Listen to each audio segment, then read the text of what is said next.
by the way, play Washington on Thursday. But right now it's Chicago and New York. And on the dead run, it's Ruben Drones on the return, and Drones will cross the 35. Good starting field position for the Giants and Eli Manning. When you are drafted #1 overall, as Eli Manning was in 2004 and then was traded to the New York Giants, and you play in New York, the spotlight is on you, and they have, as we said a moment ago, picked apart his play on the field. They pick apart his body language. You don't have to read much into Tom Coughlin's body language. You know what he's thinking every minute. The way he answers questions about his performance, about the offense's performance. He has had a rough week. On first down, starts with a throw and hits Plexico Burress, who falls forward for a first down. 11-yard gain, and Plexico Burress carries it up to the 49-yard line after the catch. You know, Bill Parcells used to say that these are the types of games when you really find out what it is that you have at the quarterback position. You know, when you come off a game where you've thrown 2 or 3 interceptions, in Eli's case 4 interceptions, and you maybe cost your team a game, you know, how do you react? How do you respond? How do you go in that week and face the guys in the locker room and come out prepared to have a big game this week? And I know that it's important to Eli, and he's worked hard in doing that. Here's Derek Ward, who is back in the lineup and starting for Brandon Jacobs. Ward missed 4 games with an ankle and a groin injury. He was really running well. They didn't have Jacobs at the beginning of the season, was hurt in that season opening loss in Dallas. Ward stepped in, Troy, and when he was healthy and in there, he really impressed everybody. Yeah, when he's had his opportunities, Joe, he's made the most of them. He's done very, very well. And you know, then the last few weeks they've been without Brandon Jacobs along with Derek Ward, and they've had to rely on Ruben Drones, excuse me. Second down and 5 for the Giants. Another handoff to Derek Ward. Gets to the edge, cups it upfield, and has a nice gain on second down of 13 yards. A fresh set of downs for the Giants, who are putting together a good opening drive. And I think, you know, like we talked about, you know, with the Chicago Bears and them needing to get more out of their running game, the Giants haven't run the ball particularly well here over the last couple of games either. You know, for the year, they've been pretty good, but the last couple of weeks, they failed to even get to 100 yards rushing, and when you're unable to do that, that also puts a lot of pressure on your passing game. Second throw from Manning. Unleashes and throws it right into the arms of Urlacher.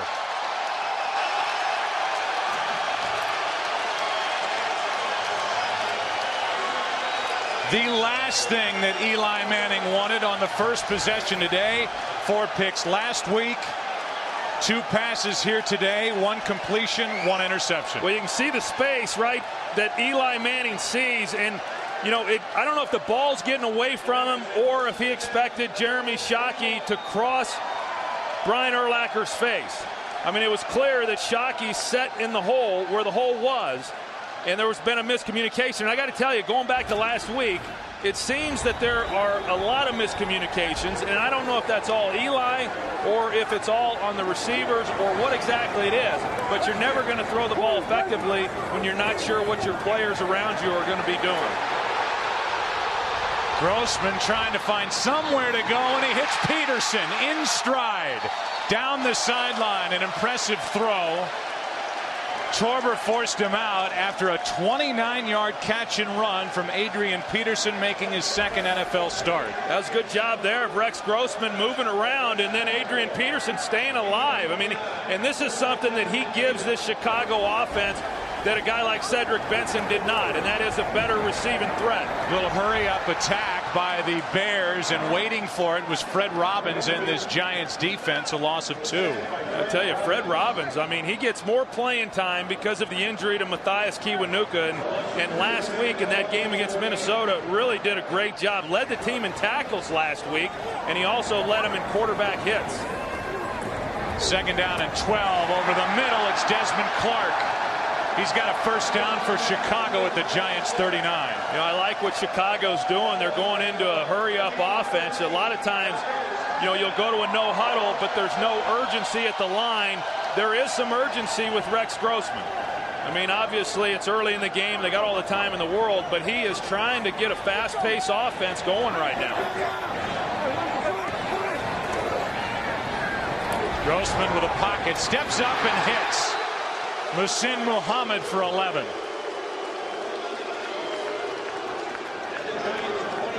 You know, so many times when you're able to get into a no-huddle like this and not allow a defense to substitute, really not allow them to make too many defensive calls, then as an offense you're dictating pace, but you're also dictating what a defense can do against you. Adrian Peterson, not much, picks up 2. And for a guy like Adrian Peterson, he's getting his second NFL start into a man.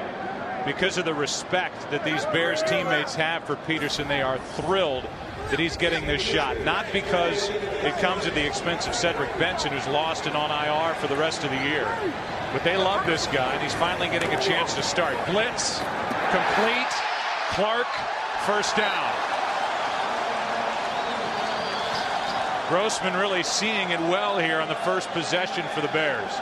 He really is. I know that was a big win last week. He struggled through a big part of that game, but then at the end, especially in overtime, he made the plays that he had to make to give his team a chance to win a football game against the Broncos, and it's carried over here today. Peterson carries it, big hole. Down to the 6. It depends on the spot, whether it's first and goal or second and less than 1. You talk about Adrian Peterson. I mean, obviously not the talent of a Cedric Benson, but like you said, Joe, to a man, they were awfully excited about his opportunity. Peterson first down to the 2. And I don't think there's any doubt that the Bears coming out in a no-huddle, a fast-paced offensive attack has caught this Giants defense on its heels. Yeah, and Ron Turner, the offensive coordinator, has done a great job because they're still giving the plays to Rex Grossman in his ear through the communication device between coach and quarterback, and they've done a good job of mixing it up. I mean, it hasn't just been run, it hasn't just been pass. They've pretty much been balanced in what they've done. Now, they huddled before this play here down on the goal line. Play action from Grossman over the middle. Touchdown, Clark.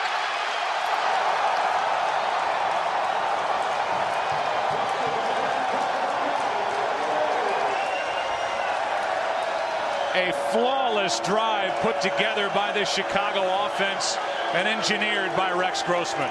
What a great drive on their part. Just moving the ball, getting it into a position down here on the goal line, and then they go play action with Desmond Clark. It's just hard on those linebackers. You saw Antonio Pierce step up. And when you've got a team who likes to run the ball, you know they like to run the ball down on the goal line. Play action on first down's awfully tough to cover. The Giants took the opening kickoff and got it down near the red zone of the Bears. But Brian Urlacher came up with his second interception of the season. It led to this at the end of a great drive by Chicago. Touchdown Clark, 7-0 Bears. A couple of things have already happened. First of all, the Chicago offense has scored just their second touchdown in the first quarter all season. The other side is for the Chicago defense. That's only their 8th interception that set it up. They had 24 last year and led the league in takeaways, something the defense has not been doing for Chicago. This is Bradshaw, survives one hit and gives the Giants good field position, inches across their own 30. 18-yard return, back to the field as Urlacher, his Bears up 7-0 after that touchdown to Desmond Clark. Steve Spagnuolo, the defensive coordinator for the Giants, with a huddle over on the sideline trying to figure out what just happened. And now Eli Manning, with all of his issues, has to try and guide this Giants attack while they play from behind almost right out of the gate.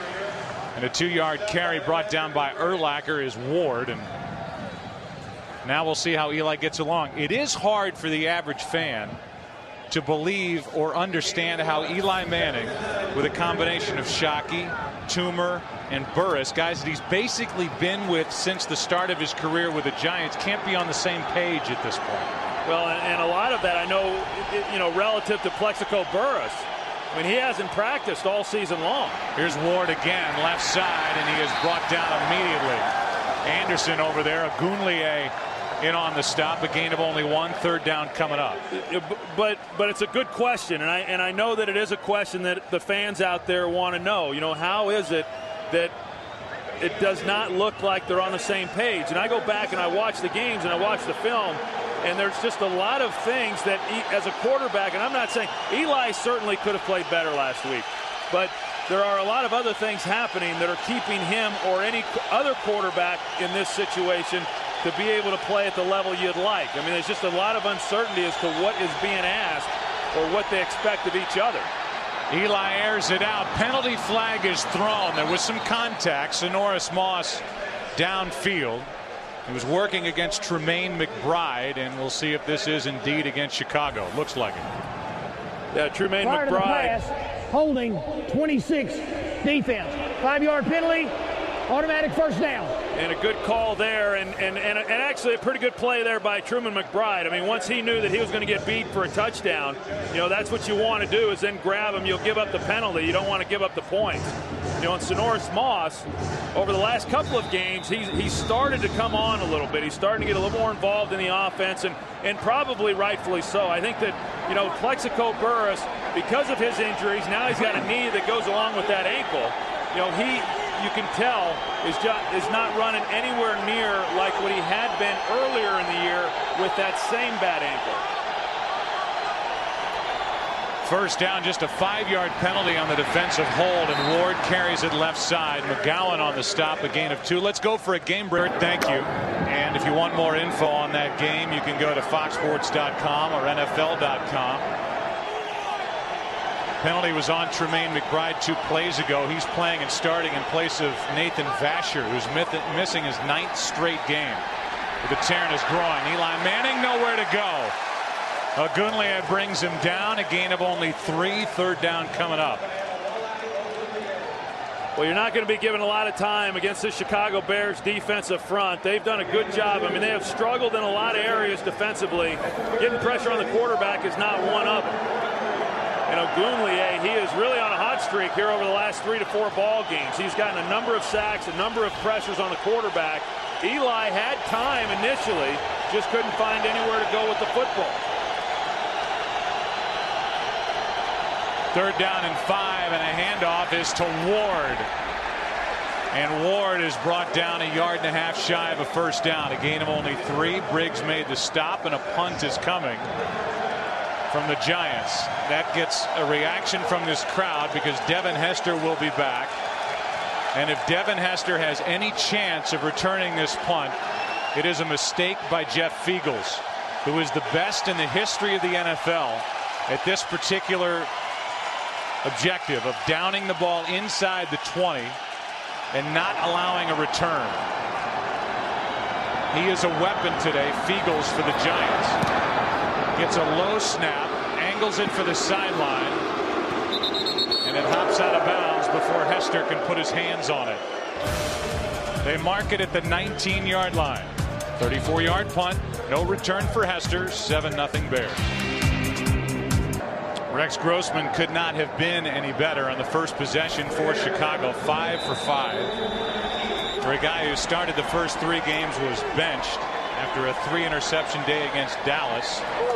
Watch Greasy play for 5.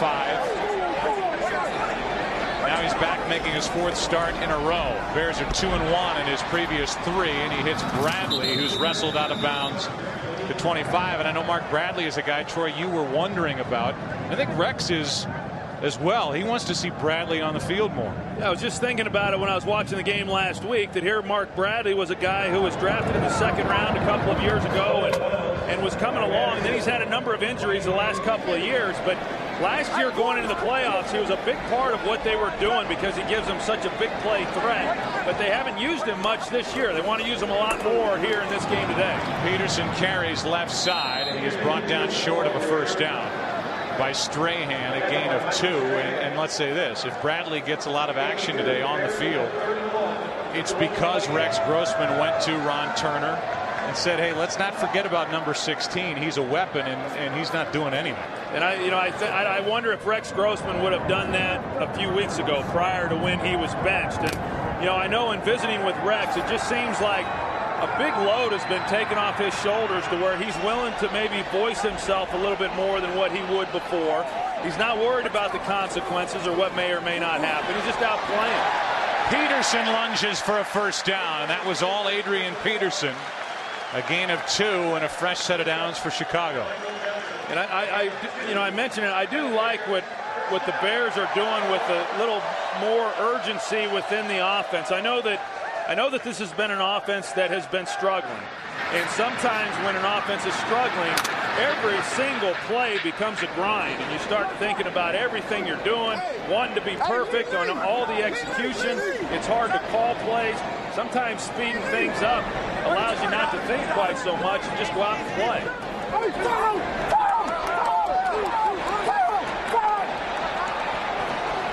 On first down, pressure on Grossman, who completes. Out just shy of the 35-yard line. Bernard Berrien a gain of 5. And I know, Troy, I know you well enough to know that when you say that, part of you is thinking about the Giants. I mean, you'd like to see the Giants, I know, pick it up a little bit with their pace and get up to the line offensively and get something going. Because we have seen Eli Manning play well when they have gone no huddle. Well, we have, and I think that they're, whatever needs to be done for the Giants in order to create some urgency, I definitely think that has to happen because they definitely seem to lack that when you watch them. Peterson on a draw, lowers his head and pulls forward for a first down. A gain of 6. McQuarters was in on the stop, but he was along for the ride for a short while too.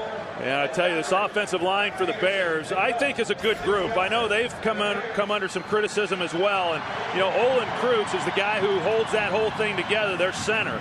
6-time Pro Bowler. I think it's going to be 7 after this year. He'll be making another trip over to Hawaii. But the rest of that group, they got right tackle John St. Clair playing today for Fred Miller. But it's a group that's played better than the production that they've gotten in their running game. Grossman wide open is Berrien, and he is brought down immediately by Madison. Let's not gloss over that, though. Fred Miller, the starting right tackle, is out with a sprain in his right ankle. That means that John St. Clair is making his second start of this season out at right tackle. And so against a very good defensive front for the Giants, who come in leading the league in sacks with 38, he'll have his hands full. Well, I know Ron Turner, the offensive coordinator, was happy about the field conditions, knowing it would slow down that pass rush a little. The ball in the hands of Devin Hester for the first time today, and he is brought down by Michael Johnson after a gain of only 1. Well, that's now one of the ways that they're going to try to get the ball into Devin Hester's hands. And, in talking with Ron Turner and Lovie Smith, and you say, gosh, I mean, here you got a guy who's done what he's done and had the game he had last week against the Broncos. I mean, I can only imagine the things that are being discussed in these offensive staff meetings about how do we get the ball into Devin Hester's hands. I thought Ron Turner made a good point. We'll put him at 12 yards, direct snap it to him, and treat it like a punt return. He didn't really laugh when he said it. 3rd and 5. They were serious. Grossman in trouble, throws it away. Chased on the play by big Fred Robbins and OCU Manura. And there's Fred Robbins again showing up. He helps to force the throw and a 4th down. They were looking for Bernard Berrien on the outside, and as you said, because of the pressure, and then Berrien just trying to get open, he and Rasheed Davis end up in the same spot. Fred Robbins there, and then, of course, the pressure by OCU Manura. OC's had him a good couple of weeks as well. You went a little country on me there. Maynard hits it. McQuarters. He doesn't have him a very good return. Just across the 20. And we'll see how Eli and the offense gets along with their 3rd possession. Threats in the NFC here in 2007. They took apart Detroit today at home. On first down, Amani Toomer on the catch. And Amani falls forward for a first down, and nice to say hi for the first time today to Pam Oliver. Pam. Hey there, Joe. To add a little bit to your conversation earlier about Eli Manning and whether he's on the same page with his offensive teammates, well, there just isn't a whole lot of conversation between Eli and especially his wide receivers. Eli tends to spend his time on the sideline huddled up with offensive coordinator Kevin Kevin Gilbride. They'll look over the pictures, and then there was a conversation earlier with Jeremy Shockey, but to no one's surprise, Shockey was doing most of the talking. Back to you. All right, thanks, Pam. Keep an eye on that. First down for the Giants. Manning with a pocket, airs it out. Burris downfield. It's not there, and there just is no burst for Plexico Burris, who's now playing with a bad left knee to go with his sprained right ankle. Yeah, watching that game last week, it's very hard for him to make cuts, and you admire the guy because he's in a great deal of pain. He's battling through things, but he's not able to practice during the week, and so he and Eli haven't been able to work on anything either. I mean, there's just a lot of things going against a quarterback having success right now, for this team, and certainly the injuries to Plexico Burris being one of them. Second down and 10, and that play never got underway. It's a false start against the Giants. We've seen a lot of this for the Giants. False start, 69, offense, 5-yard penalty, still second down. We've done games where there have been delay of game calls against the Giants at home. We've seen a lot of false starts. Last week, Dave Deal had a tough time out at left tackle. This time, they get Seibert, the left guard, and it brings up 2nd and 15. Not a very tight unit, to say the least, with execution. 2nd down and 15 with 1:02 remaining in the opening quarter. 7-0 Bears. Hand off to Ward, and Derek Ward crosses the 35 and is out near the 37, picked up 8, and he makes it a more manageable 3rd down for this Giants offense. Yeah, that helps them. And then Chicago on the other side. There's Michael Johnson, the rookie safety, who's playing. Jabril Wilson is already inactive today, and Michael Johnson getting his opportunity and running out of safeties. 3rd down and 7.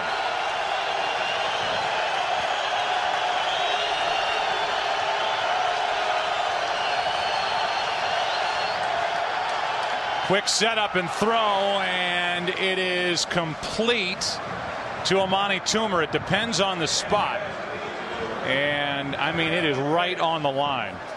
It's an unofficial line. Tom Coughlin doesn't like the spot at all, and the first quarter, with 3 seconds left, will be stopped, and we'll get a measurement. Neither coach liked the spot of the football, and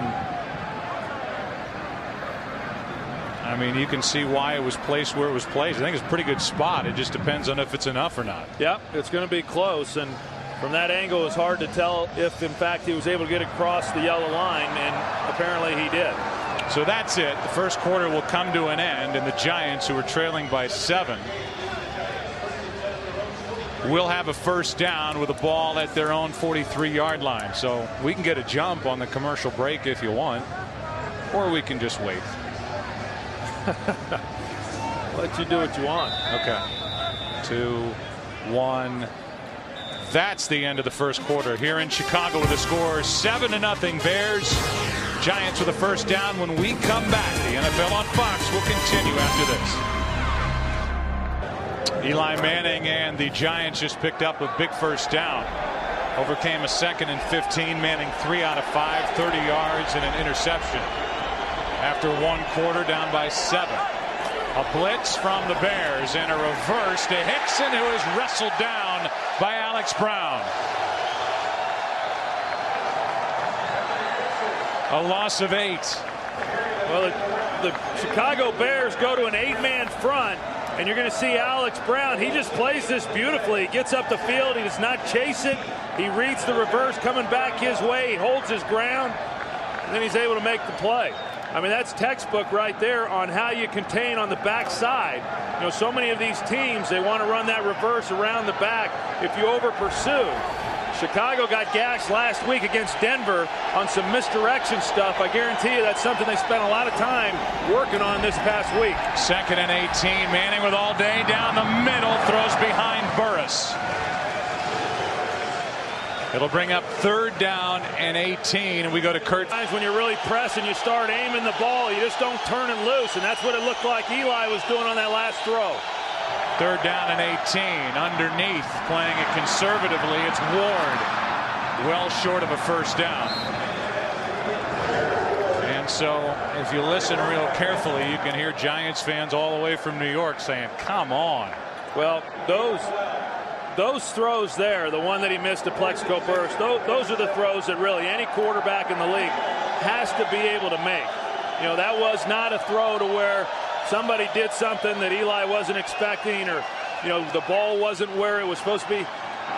That was pretty clean. You got a guy running a square and you got a clean look at it. Those are balls you got to be able to complete.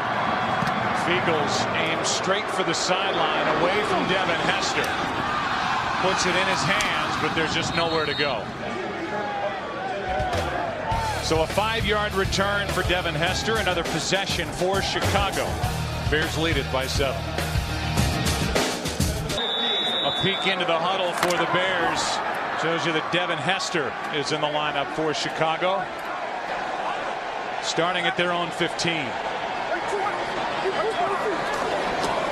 They fake a reverse and hand to Peterson right up the gut, and Adrian picks up 4. Cofield on the stop. Well, this will be primetime special. You get the matchups first here on Fox after football here from Chicago in the OT. 2nd and 6.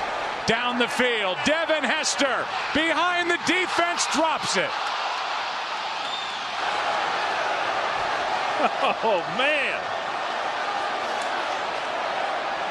This time they split Devin Hester out to the offensive right side, and they run a corner blitz, so now he's on a safety. And all of a sudden, he just runs right by him. I mean, it's interesting concept. You know, they don't know that Devin Hester's going to be out there, but they split Hester out and they run a corner blitz. Now all of a sudden you got a guy of Hester's ability running the route on a safety, but they're unable to capitalize on it because Hester doesn't make the catch. Now the play clock expires. This is a Chicago team that leads the NFL in drops. Delay of the game. Offense. 5-yard penalty. Still 3rd down. Troy, there are drops, and then there are drops. And that was Rex Grossman showing off how big his arm is. And Hester was 8 yards behind Dahl and Butler, who were defending against him, and it hits off his shoulder pad. Yeah, I mean, he was like a rocket down that sideline. He went by everybody in no time at all. And, you know, and that's part of him, you know, learning the wide receiver position. This guy was a defensive back until this year's training camp, and, you know, playing a ball down the field, even though he returns punts, it's different when you're running and trying to make a catch as opposed to field one on a punt. A blitz from the Giants, and Grossman is wrapped up. Is it a safety or not? They're going to say he was corralled at the 1, no safety, but great pressure by Madison off a corner blitz. Well, we've seen it now twice. We saw it on the previous play. They bring pressure again, you know, off the edge. And they're trying to get John Tate, the left tackle, out to him. And then Rex Grossman sees that it's coming, and rather than go down, he tucks and almost winds up with a safety. So now snapping from the 1 is Patrick Manley, the long snapper for the Bears, and Maynard from the back of the end zone. Was hit funny, or somebody got a hand on it, and the ball will stop rolling near the 32. The quarter's trying to get in there at the end. They ran him out there. There was pressure by David Tyree, who is a Pro Bowl special teams player. Did he get a hand on it? I think so. A hand, a helmet, a shoulder pad, whatever it was. And because of it, just a 31-yard punt. Yeah, you get backed up, and that's what happens because of where the ball was spotted. You know, you now are not able to get the necessary yardage to get away from the line of scrimmage. And Tyree is right there and able to get an arm or a shoulder on the punt, which deflected it. This could be a big swing in the game. Think about the drop by Hester, which would have been his second 81-yard touchdown catch and run of the year. Then the sack by Madison, and now this from Derek Ward after the short punt. Ward still on his feet and down inside the 5. They're going to mark him at the 1. It's 1st and goal. what a turnaround this is in the last 3 minutes. Watch Madison Hedgecock here and the job that he does kicking out. You know, right there, which gives Ward then that seam. I tell you, Ward's running the ball awfully well. Big hole there. I mean, not a lot of running backs are not going to be able to pick up a lot of yardage with the hole that he had. But he is running tough, and he's finishing runs at the end.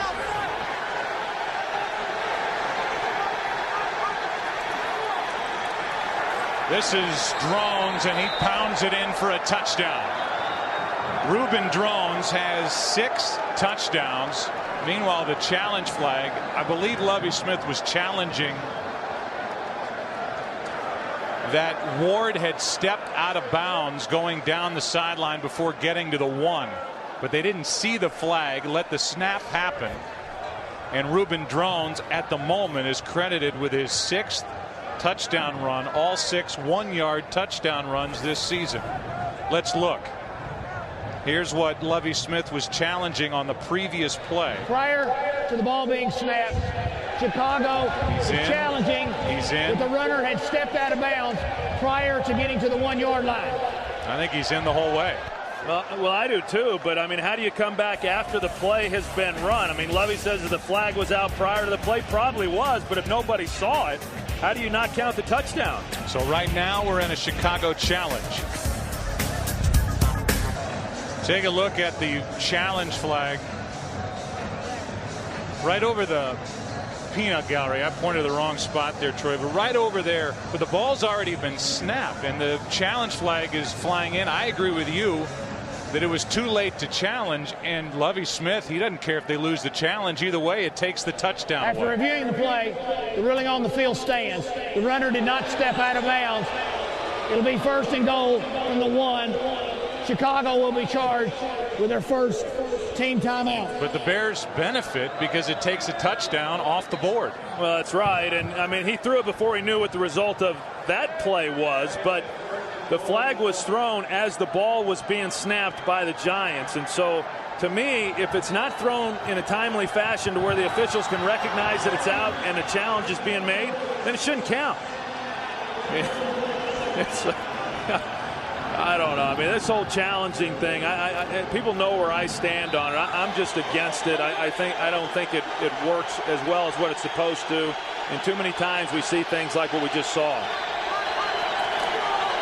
So now it's Drones, and he's brought down and loses 2. So Tom Coughlin got the explanation while we were in break. And one of the officials said, well, we saw him throw the flag, but by our estimation, the flag hadn't even hit the ground and the ball had been snapped. And because they awarded the challenge, it took a touchdown off the board, and now with the Chicago defense, they have a chance to keep the Giants out of the end zone as Mark Anderson made that last play. 2nd and goal. Again, Drones doesn't get there. Going nowhere, and Lance Briggs was in the middle of it.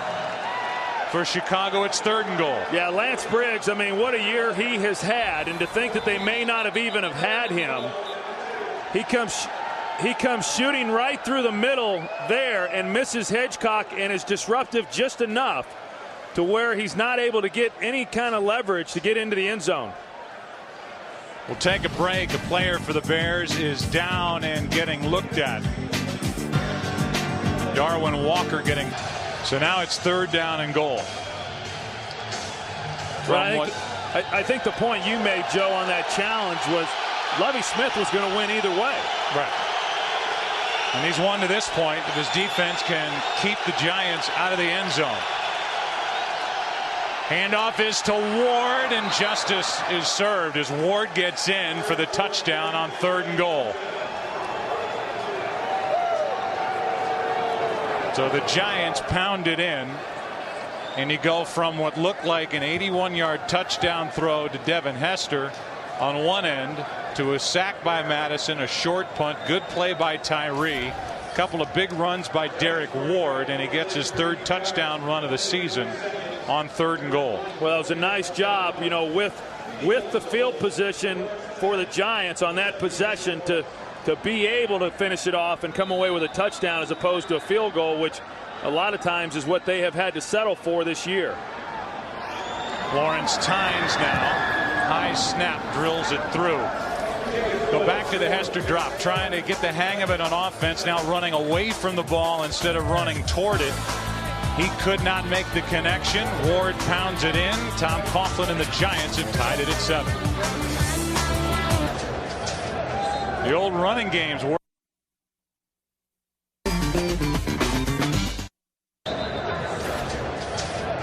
The old running game's working today for the Giants so far. Derek Ward, 9 carries, 69 yards, and he pounded it in on a big 3rd and goal.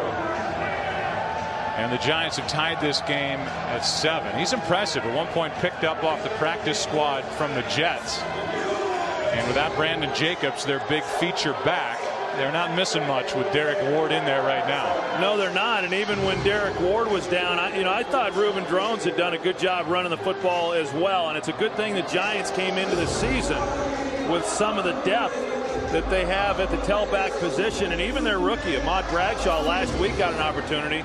I thought he showed some flashes also. Now we get to see how the Giants are going to try it with Devin Hester back there. They kick it directly to Rasheed Davis. And Rasheed Davis is out across the 33-yard line. So we welcome you into our booth, and with the Chicago, and now there's a little skirmish down on the field, they break up. With the Chicago offense back on the field, I think it's worth bringing up what you said earlier, that you sensed some relief on the part of Rex Grossman, who is now back making his 4th start since that benching, and so far he's looked pretty good here in a big game. I thought it was as relaxed as I have seen him in the times that we've had opportunities to do Chicago Bears games. And it's kind of like he said. He was very loose, and he says, hey, what more can they do to me? I've already been benched. I mean, they can't take the job away from me again and have it mean anything more than what it already has. And that's good. I mean, when you're that uptight as a quarterback, it's hard to go out and play well, and he's played much better since coming back. He throws, and it's nearly picked off by Johnson, who's back in the lineup. Aaron Ross, the starting rookie cornerback, is out with a bad hamstring, not active today. Jabril Wilson is out with a knee injury, so Michael Johnson, the rookie safety, is starting in his spot. And Aaron Ross has been replaced by Kevin Dockery. Dockery's only 5'8", so there's a size advantage for anyone that number 35 lines up against. This time it's Bradley at the top of the screen. On 2nd and 10, pressure on a blitz, and it's Olsen, the rookie tight end, doing all he can. 3rd down coming up, and let's go to Kurt Menefee for a game. They even had to ask. He was fishing. They had a 15-year reunion in Dallas. The Cowboys took on Green Bay on Thursday. The old coach was a no-show. Here is Grossman being swallowed up in the backfield. Strahan in on the sack. Justin Tuck as well. A loss of 3, 4th down, and the defense for the Giants is showing up after a bad first series. Well, this front, I mean, you're going to see the defensive front for the Giants. They just do a great job of getting pressure. You got Strahan coming off the edge, and then Umanura as well. And then when you get guys up inside, I mean, that's a good group of guys that can get after the quarterback, not just in this game, but as they have all year. Quick 3 and out. And McCorder slipped. I don't think the ball touched him. They throw a penalty flag on it. The ball was touched by Chicago at the 25. It's an illegal touch. It belongs to the Giants. The kicking team cannot be the first to touch it. The only issue is whether it hit McCorders, which it didn't look like it did as McCorders slipped. Boy, you get that close to the ball and you just don't know what that ball is going to do, and he was fortunate that it bounced then to the left and away from him. But if it does not, to repeat, if it did not hit McCorders, and the only question, did it nick his hand along the way? There's a flag down anyway. But once the Bears touch it, the ball belongs, again, if it doesn't hit McCorders, to the Giants.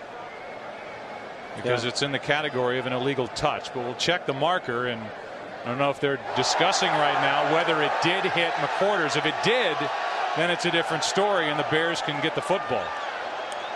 Well, from what we saw, I mean, it didn't look like it was anywhere close. Quarters is telling his teammates it didn't hit his hand.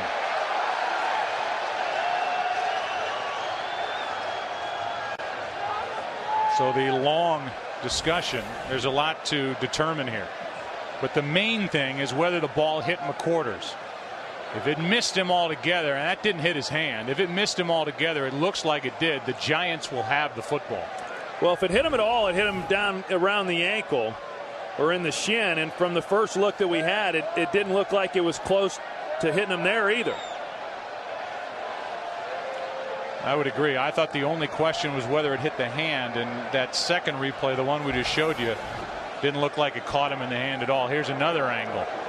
That ball misses, I think. It misses his foot and ankle. It doesn't come close to his hand, and so the Giants should get the ball because it was first touched by Chicago after it.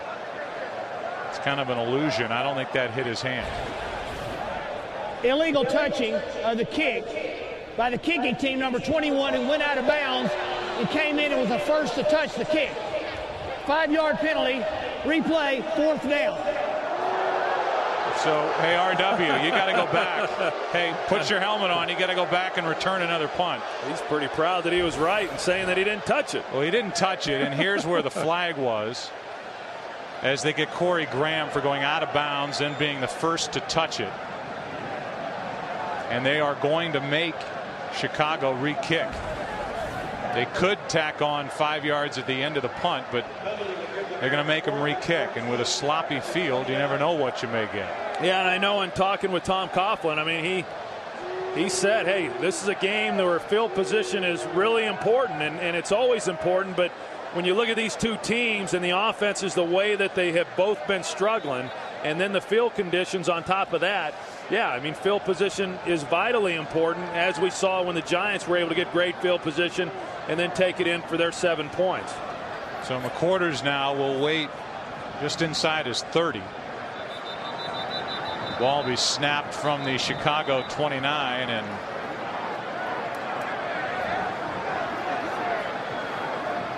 the punt team back on the field for the Bears. Maynard hit that last one more of a line drive, a wet football. And it goes back to the basics on a day like this, looking for a good snap from Pat Manley, the long snapper at center for the Bears.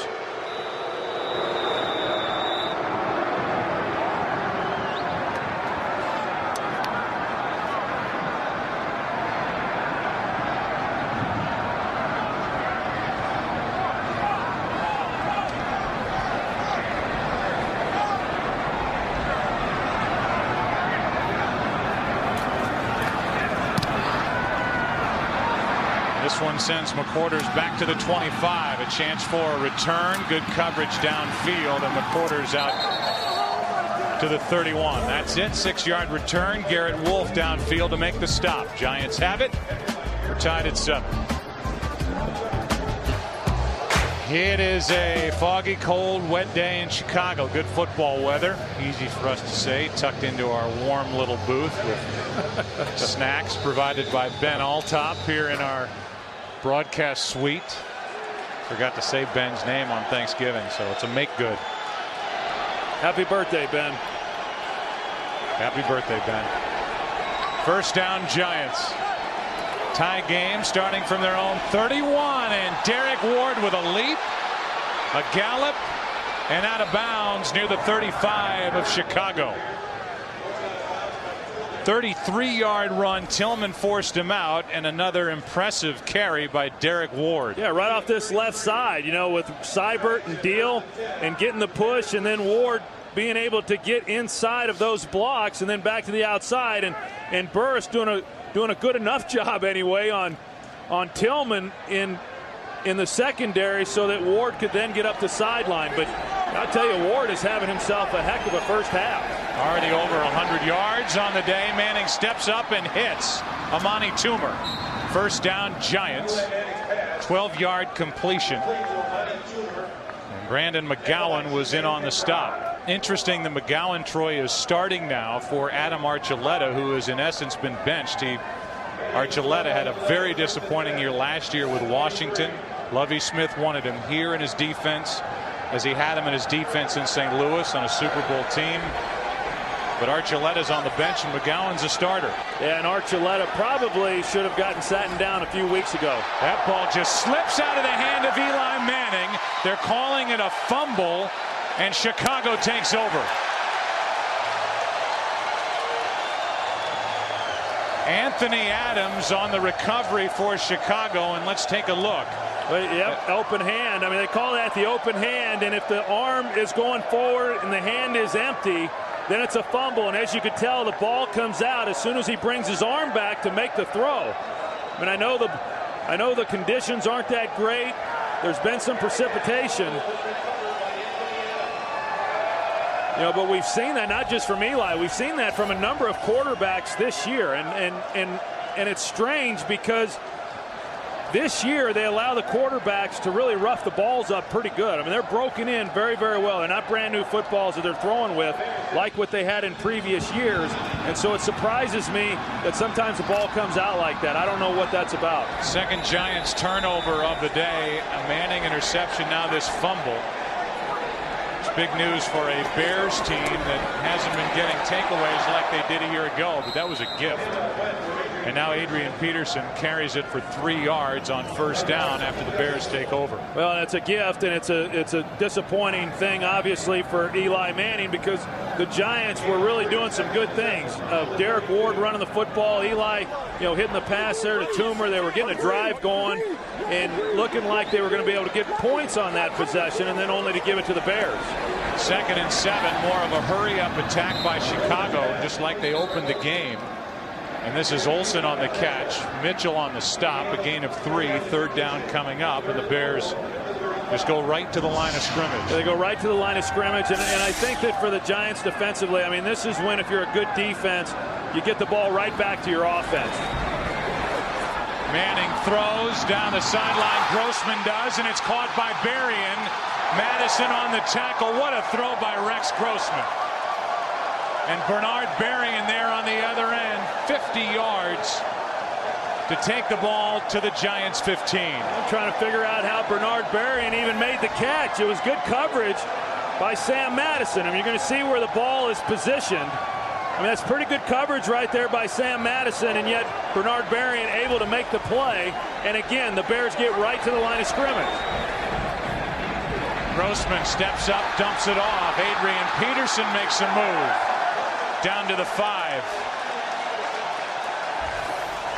Back to the Bernard Berrien catch. This was one-handed, wasn't it? It looked like it sure was. And he used his right arm to shield Madison just enough, got away with it, and then made the one-handed catch.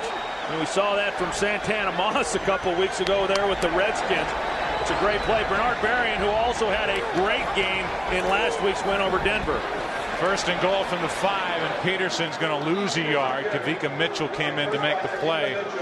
It's 2nd and goal. It's amazing how quickly momentum changes. I mean, the Giants had the momentum, moving the football, all of a sudden a fumble, and then on 3rd down, the Giants unable to get off the field, give up the big play, and now here the Bears are looking at they're going to be able to take the lead on this possession.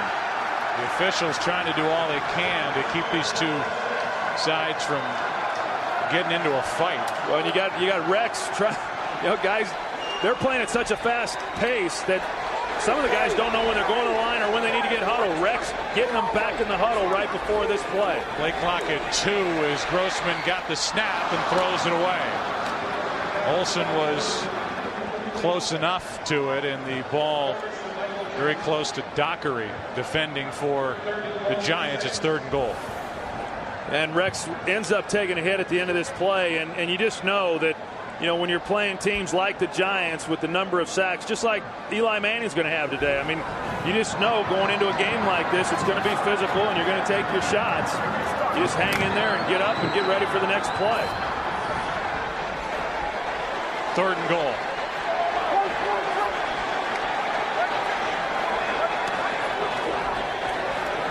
Little pump from Grossman. He's in trouble, and down he goes. Michael Strahan again. Strahan really coming on after a slow start to the season with a camp holdout. And Strahan has been in on a couple. He's into the double digits on sacks now. Yeah, he's come on here over the last several games as well. And, you know, clean pocket inside. And Rex Grossman had room to step up. I think the one thing about Olin Kreutz at center, he doesn't give up a lot of pressure, so there usually is somewhere to step up. You don't want to bail out the back end like Rex did, because that's where you're going to run into these defensive ends for the Giants. 35-yard try by Gold is drilled, and the Bears are back on top. However, after the Manning fumble, the Giants defense gave up the 50-yarder to Berrien and a 1st and goal Chicago, and the Bears only get 3. Michael Strahan and the Giants defense stiffened up. Got around to 1st and goal from the 5, and Rex Grossman, with an impressive completion of Bernard Berrien on that last possession, set up the field goal by Gold. And it's 10-7 Chicago, and now Eli Manning, who has turned the ball over twice today, will go back to work. By the way, the Bears have all 10 of their points off turnovers today. They had only 23 points off turnovers all season coming in. That was tied for fewest in the NFL. They led the league in that category last year. Bradshaw from about the 10. And the rookie Bradshaw gets it out near the 35. How has Eli Manning's day gone so far today?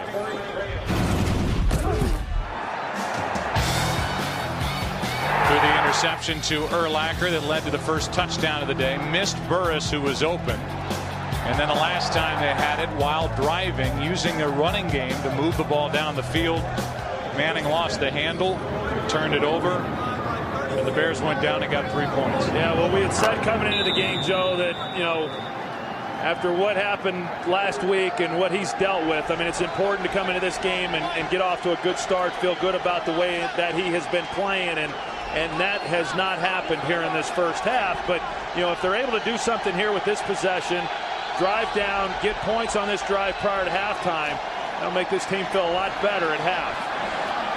So far, Manning has only attempted 8 throws on this sloppy day in Chicago, and that carry by Ward was good for 4. Anthony Adams on the stop. 5 out of 8. The news offensively is for Derek Ward, who is back after missing 4 games, and he hasn't missed a beat. 102 yards already. Yeah, and I mean, that is so important for this team because it's what they really want to do. And again, Tom Coughlin stressed it. We have got to run the football better than what they had the 2 previous weeks, and they've certainly done that here in this first half. Manning hit Hedgecock right in the numbers, but Madison, the fullback, couldn't hang on, and it's now 3rd and 6. And I don't know that it would have mattered even if he had of. I mean, they weren't going to pick up any yardage. They were right on the line of scrimmage as to where he would have been tackled. And, you know, and that's the other part of this that I watch with this New York Giants offense is, you know, they take some shots down the field, but they're just a lot of vertical shots for the most part. And then they got a lot of the underneath throws that they tried. I don't see them really going after that 15 to 20-yard area where, you know, some big plays can be made with some high percentage throws. 3rd and 6.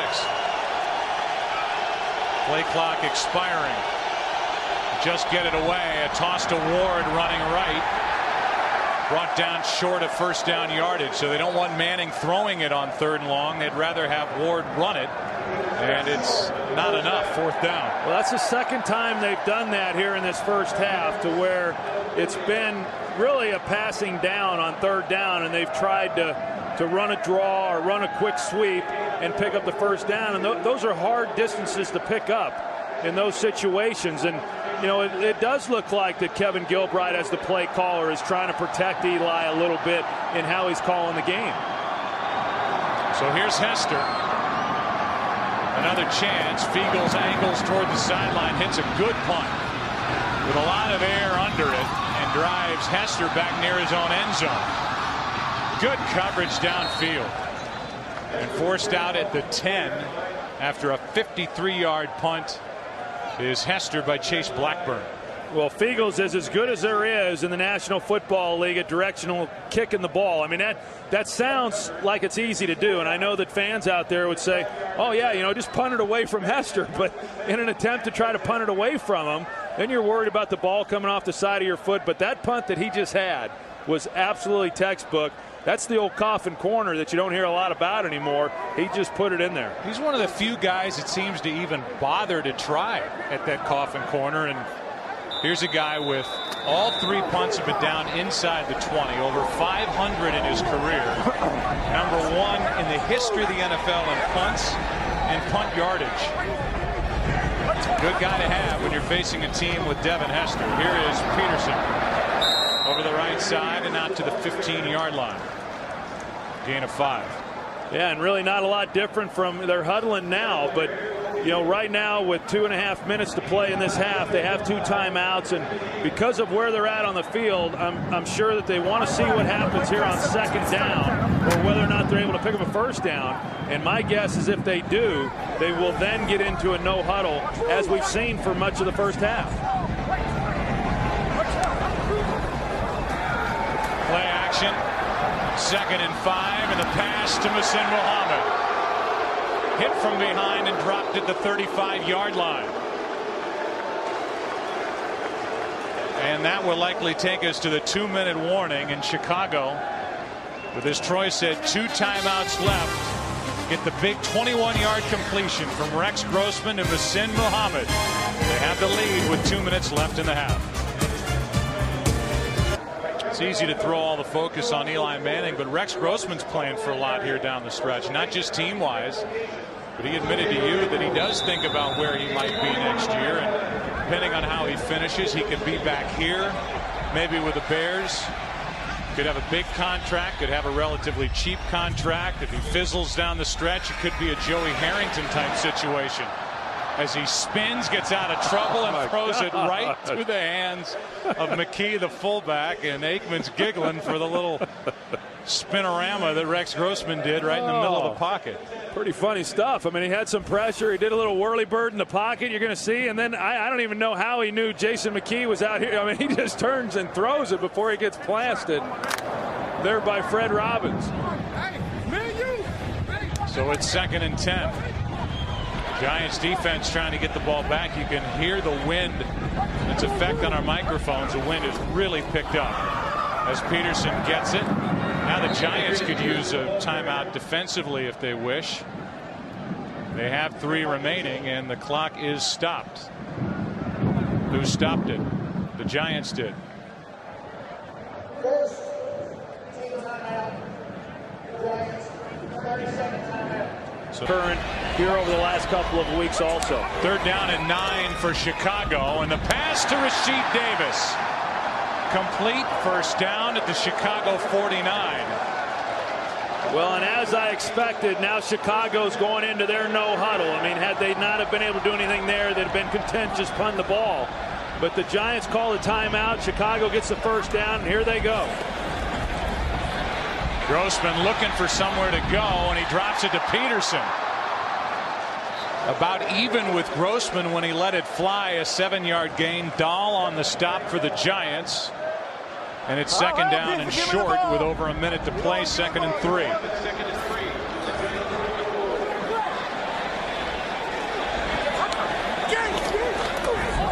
Pass complete to Davis. 1st down Chicago. And he lunges inside the 40 to the 38.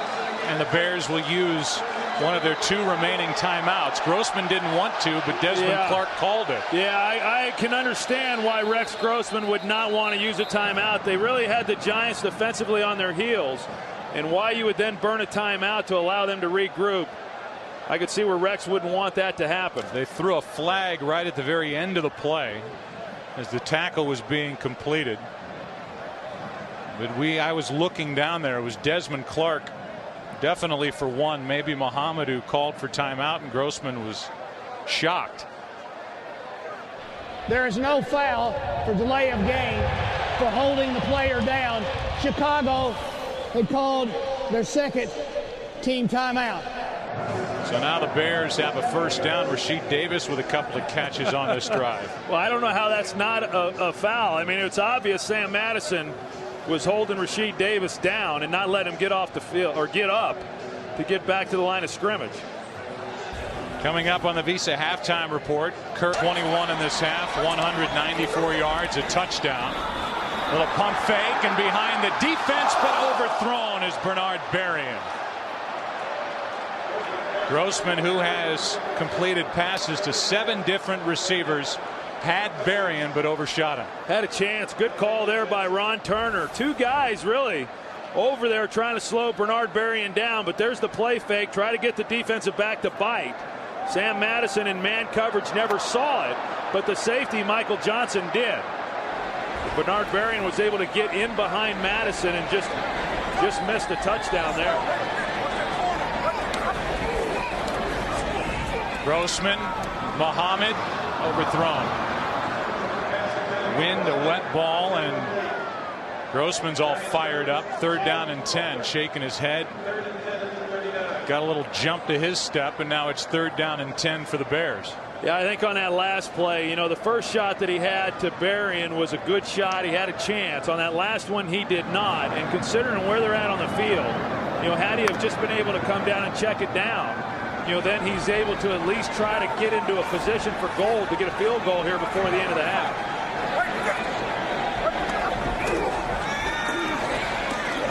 Underneath, Peterson behind the defense, still going down inside the 15. And Rex isn't wanting to burn a timeout here either, and I agree with it. He's going to clock it and save the timeout. That's a good job on his part. So now it gives him the entire field to work to try to come away with a touchdown before the half. And here's the play. As you see Adrian Peterson, it's an inside screen. It was a screen the whole way.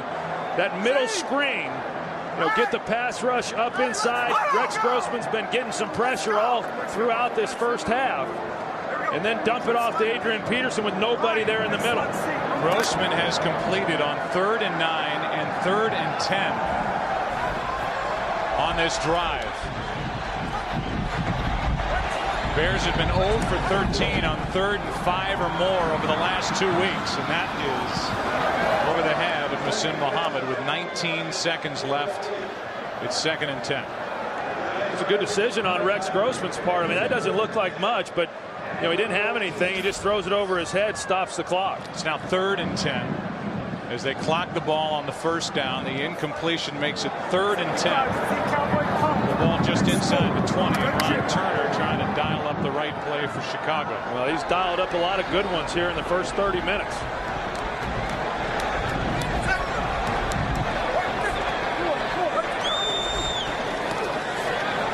Grossman in trouble, and Umanura brings him down. That's the 2nd time that has happened this half. And with the clock under 10, the Bears will use their last timeout and go for the field goal. Yeah, and again, I mean, that's the one thing that we've seen from Rex Grossman that you just can't do.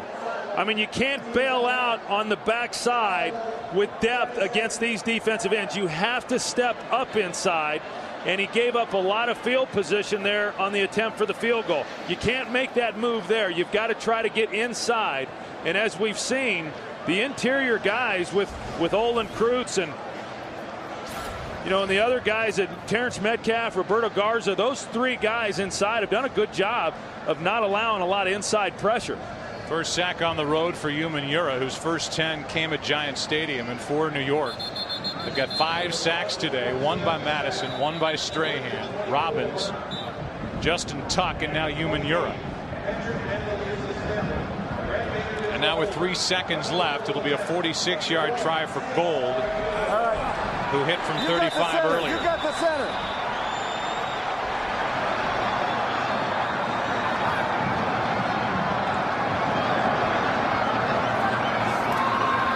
Good snap, good hold, and the kick by Gold is good to make it a 6-point game. Robbie Gold is 2 for 2. He won the game in overtime last week here at home over Denver.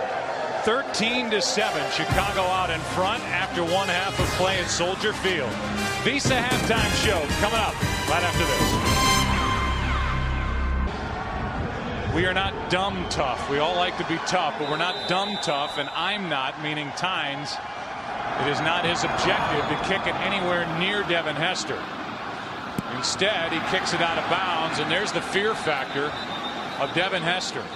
In essence, on a windy day in Tynes' defense, the Giants would rather Chicago get it at the 40. Out of bounds.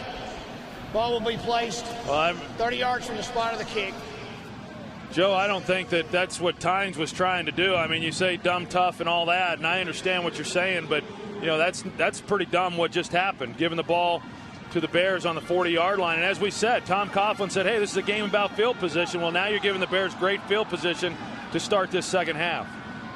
It is the fear of what the other option is, which is Hester with the ball in his hands and that good blocking in front of him, part of a terrific Dave Toub special teams approach. And so angling that one off to the side, it either got away from Tynes or just headed out of bounds because of the wind. Let's go down to the field and check in with Pam. Go. Okay, sorry, Joe. I just lost IFB. That's okay.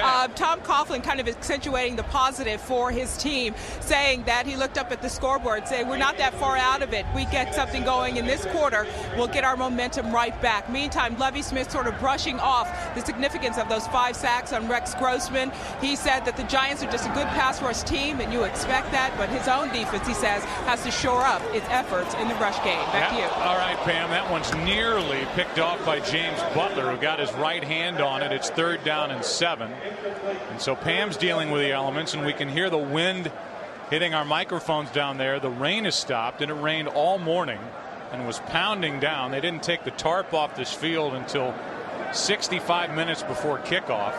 Players barely got a chance to warm up. Now the wind is picked up on what is a very cold afternoon here in Chicago.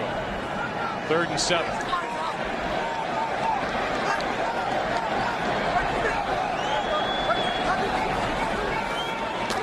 Grossman fires. Rasheed Davis can't make the connection. It's 4th down and a quick 3 and out for the Chicago offense. Well, that's a good job by this Giants defense. I mean, here they give the Bears great field position on the 40-yard line, and then to force a 3 and out, and now give the ball back to their own offense. That's a nice job there defensively.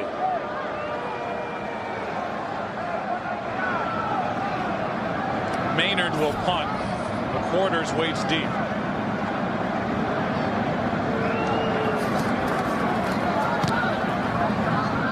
Good punt.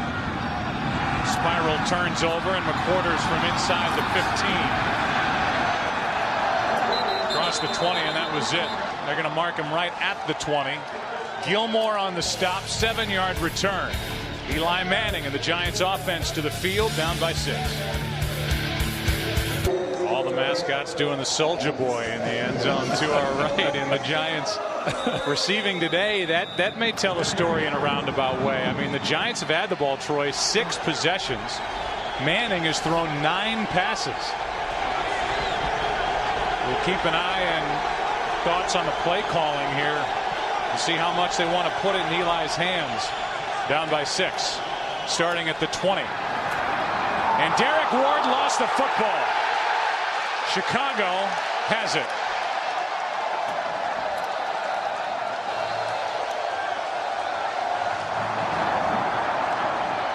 Ogunleye comes away with the football. He's had a forced fumble in 3 straight games, and we'll get a look at the replay and see who exactly knocked it out. Yeah, weren't able to see exactly who it was that was able to strip Ward with the ball. May have been Ogunleye. If so, that's his 4th straight game with a forced fumble and 3 turnovers. See if it's number 93. He's coming in on the backside if in fact it was him, and it sure was. He got in there with the right arm as he was making the tackle. And as you said, Joe, he's had one in each of the last 4 games now, and you know, he's playing now at the level that they had hoped that he would when he joined the team a few years ago. He's getting pressure on the quarterback, having, you know, really his best season in a Bears uniform. Picked him up from Miami, Chicago did, as Peterson gets it and doesn't do much with it. Picks up 1. And Ogunleye has not been a Pro Bowler since coming to Chicago, but this may be his year. And for Adewale, who spends the offseason working out and training with Osi Umenyiora, the defensive end on the other side, and Mark Anderson. A little bit of a battle there for pride, and NYGvCHI just made a great play, a forced fumble and a fumble recovery. It's 2nd and 9 for Chicago. Peterson almost broke it. About a yard shy of a first down. Let's go for a game break. 255 yards and a touchdown. Here is Peterson. There is a first down, Chicago. You know, that Tampa Bay team, if they're able to win this game against New Orleans today, I mean, it's conceivable they could finish out 12-4. I mean, look at their schedule and you say, who else is going to beat them? But, you know, to get back to this game, Joe, the way that the Bears have been built and the way that the Bears were able to have their success last year, you know, running the football, playing great defense, creating turnovers, they're getting that on the defensive side of the ball here today. They're getting the turnovers. They're playing very, very well there. They're not running the ball as well, but Rex Grossman's making up for that the way that he has thrown it. Peterson gets a couple. The Bears are doing defensively here today and winning this game defensively the way they rode to the Super Bowl last year under Lovie Smith. And while last week wasn't pretty in the overall numbers, Lovie Smith thought his defense played actually well. They gave up some big plays, no doubt. But on a play-by-play basis, he feels like they're starting to figure things out. And I agree with him because you watch them. I mean, they've always played hard. And last week, watching that game, they played exceptionally hard. You know, they just haven't gotten some of the breaks that maybe they had gotten in previous years. Some of the injuries obviously have affected them. But today, they put it together, and they're playing very well. 2nd down and 8, Peterson. Short of a first down by a couple, and now flag comes in at the end of the play. After the play was over and the whistles had blown. See if it's against Chicago for a little extra block at the end. Well, and that's what the Giants players are indicating, that it's going to be against the Bears. After the play was over, personal foul, unnecessary roughness, 60 on the offense. Need the player while he was down. That's a 15-yard penalty. It'll be 3rd down. Boy, that is a killer penalty instead of a manageable 3rd down, and marches the ball all the way back to the 23. Well, he's right at the end here. You're going to see him right here. See what happens. Sure enough, I mean, pretty easy. You got officials all around him, and it's Kavika Mitchell is who he knees there at the end. So that was enough to get a 15-yard flag, and now it's 3rd down and 19. Grossman in trouble and can't connect with Peterson. So for the 3rd time in this game, the Bears have been moving it.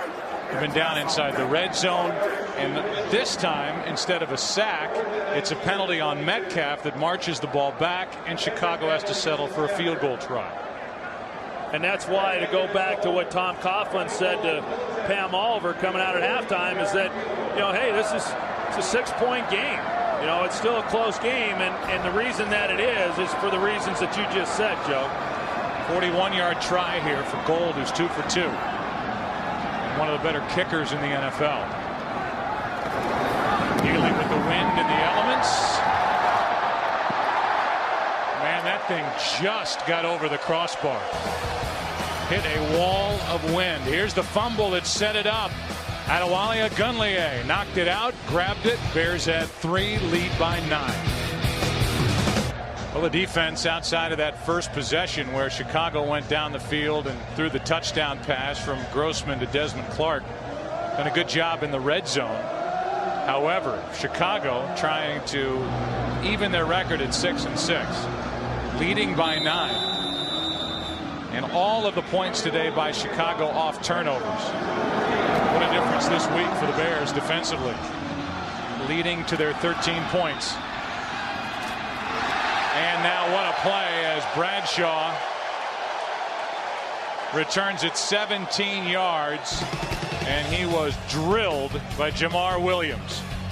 So Eli Manning and the offense back to the field. It's a 9-point Chicago lead. The Giants have lost 2 of their last 3. They're trailing here by 9. And at the start of the day, they are in the driver's seat in that wild card chase in the NFC. But They've got some teams gaining on them, notably the Minnesota Vikings and the Bears, who are trying to get to 6-6. Manning, nowhere to go, and down he goes. Mark Anderson was there. Anthony Adams as well. Well, that time Eli Manning, he just didn't have anywhere to go with the football. You see Plexico Burris, and he's working against Charles Tillman. And it looked like he was trying to go here to Jeremy Shockey on the corner route, but pretty good coverage there by McGowan. And then time just runs out on Eli Manning and nowhere to go. Lucky to hang on to the football after getting that hit from behind by Anderson. 2nd down and 18. Shockey still does not have a catch. Manning drops it off. Shockey now has a catch. Now he has to run with it. Lowers his head. Picks up 7. Urlacher on the stop. And the question is pretty simple. I mean, what does Eli have to do? What does this Giants offense have to do to get something rolling here? Well, you know, here's what I know is I know there's been some turnovers and that has to stop. And they've run the ball pretty well. I mean, the way that Ward has done, especially in the first half. But you've got to be able to throw the football. You got to make some plays in the passing game if you're going to be able to score points in this league. And right now, I mean, it's not just Eli Manning either. I mean, as we saw, even when he has time to throw, there's not a lot of separation being created by these receivers. This one is dropped off short of Shockey. Pressure by Tommy Harris. And so now that's a drive that goes literally backward, down by 9. And the Bears leading are about to get the ball back. Well, and you can see why, you know, it's frustrating for everybody. I mean, I have been on offensive teams that went through what this Giants team is currently going through, and it's hard. It's hard on the play caller. It's hard on the quarterback. It's hard on everyone because nobody's just playing loose. I mean, everybody's so tight about every single snap. Hester gets a chance to return one. And not much room to run as he is brought down at the Chicago 44. Good field position for the team that leads by 9. Eli Manning under pressure on that last possession that did nothing for the Giants. Bears have the ball and the lead. Bears in this quarter have started at their own 40, at the Giants 24, and now their own 44. Great field position. Adrian Peterson over the right side has a bit of the edge and gets it out to midfield. Don't forget we have the OT to talk about the NFL right after this game, and then immediately following the OT you'll get the matchups. Hand off to Peterson, and he is eventually wrapped up. Jay Alford missed the initial tackle. A loss of 5 as Justin Tuck cleaned it up. Yeah, Justin Tuck, I tell you, he has really had a heck of a season. And here's Alford in the middle and the pressure that he's able to get. And he's done well also. You know, the opportunities that he has had, he's very active in the middle. And Justin Tuck, who rotates at that defensive end position with Osi Umenyiora and then Michael Strahan, you know, he has really been good. I mean, been good all season long. I don't want to say he's surprised anybody, but they have been glad that he's been a part of this defense. On 3rd and 9, that one almost skipped into Devin Hester, and a good play out there by Dockery, who got the start today. And that drive by Chicago went backward. Yeah, all of a sudden this second half has become a real defensive battle with both defensive units playing pretty good football. A drive that started at the 44 stalls just outside the Chicago 40. And McQuarters would love to come up with a big return as Maynard punts it into the wind. I don't know if that's good defensive football or just bad offensive football, but either way, not a lot of movement. Line drive punt. That's what Maynard wanted. That's what he got from inside the 15. Dockery. Rather, McQuarters out to the 25, and that's as far as he goes. So R.W. McQuarters, a 12-yard return. Giants offense back to the field as they trail by 9. You look at how the Giants have started since 2003. This is before Coughlin even got there. 27-13, games 9 through 16. A .257 win percentage, 9-26. They fizzled last year in the second half of the season. Here's another fumble. Trying to get it to Ward. NYGvCHI2007wk13 was in there on that play again for Chicago, and it stays with the Giants. That was almost crushing. Urlacher comes out of there with a football, but they have already motioned that it belongs to the Giants. Urlacher's behind everybody with a ball. Yeah, he's wondering, how can it be the Giants' ball when I'm the one standing here holding it? You know, you're right. NYGvCHI2007wk13 again comes in with the right arm, right hand, knocks it out of Ward. And there it is. Yeah, and Michael Matthews is there on top of the ball. Urlacher then pulls it out late. But I'll tell you what, now, if you're over there and you're Kevin Gilbride and you're saying, hey, we're trying to protect a quarterback that's in a little bit of a slump, and now we're not even able to give the ball to the guy who's been running the ball so well because he's put it on the ground the last 2 times he's had it. Second down and 10. They do go back to Ward, and Ward pushes the pile. A gain of 7. Let's go for a game break, and thanks, and a chance for New Orleans to get to the 500 mark at 6-6. Be a game behind Tampa Bay. There's Shockey at the top of your screen on 3rd and 3. They go underneath to the other tight end, and the pass is caught by Kevin Boss. His first catch of the day, and a 4-yard gain for a first down. You know, when you really look at this Giants offense, Joe, and you say, you know, who is a defense? Who do you really have to concern yourself with? I mean, there's nobody really that threatens you. I mean, usually when you look at any offensive unit, you say, man, we've got to do something about this guy. You know, in New England, that's Randy Moss. In Dallas, that's Terrell Owens. Or, you know, you can go across the board, but with the Giants, who is that guy? Plexico Burress, he can't run like he used to. Jeremy Shockey, he's not a deep threat that's going to hurt anybody. And so the whole defense starts playing a lot closer to the line of scrimmage, and everything becomes harder. Here's Ward out to the 40. Lovie Smith will tell you it's good news for a defense when the biggest threat is a tight end on the other side. And part of that, as we've said already in this game, is the injury to Burress. That's why Burress is here. He's here to be the big receiver and the big downfield threat. He's got a bad knee, a bad ankle. He doesn't practice, and he really hasn't been a factor over the last 5 games. And I think that's why the injury to Steve Smith is magnified, and then the development of Sonoris Moss. 2nd and 7. Sonoris Moss at the bottom of the picture. Fake handoff, penalty flag on the play. And underneath, it's Ward getting it into Chicago territory. But a flag is down. And it's an offside against Chicago, so the play will stand. Offside, 97, defense. That penalty declined. Play results in a first down. A nice gain on that underneath throw to Derek Ward. Yeah, and then when you're able to get big chunks like that, regardless of how it comes about, whether it's underneath to a back and everybody's run off or outside to a wide receiver, I mean, those are the types of plays that ultimately lead to points, whether that's field goals or touchdowns.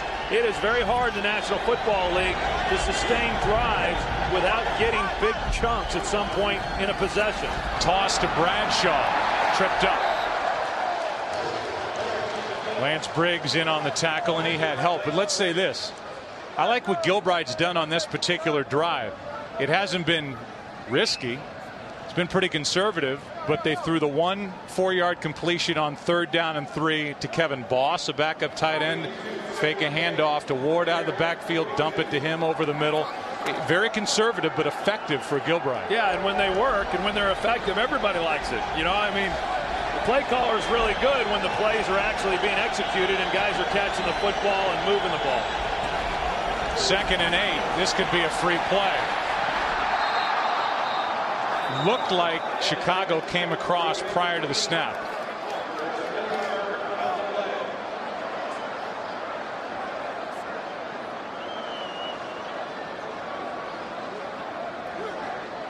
Offside, 91, defense, 5-yard penalty. Still second down. Tommy Harris, who's been dealing with a bad knee, bad groin during the season, tried to get a jump, and it brings up 2nd and 3. Yeah, Tommy Harris, I mean, he really hasn't been healthy all season long. In addition to the injuries you mentioned, he's also dealing with a back injury. And even though he's pretty much been banged up since the start of the season, he still is having a career year in terms of sacks. 2nd down and 3.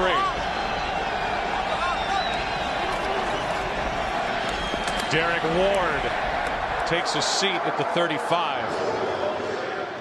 Gain of only 1. Urlacher in there to make the play. They've been talking a lot about Brian Urlacher and an arthritic back for the middle linebacker of the Chicago defense in the middle of everything. And he'll try to help stuff it on 3rd and 1. Handoff is to Ruben Drones, and he falls forward. It depends on the spot.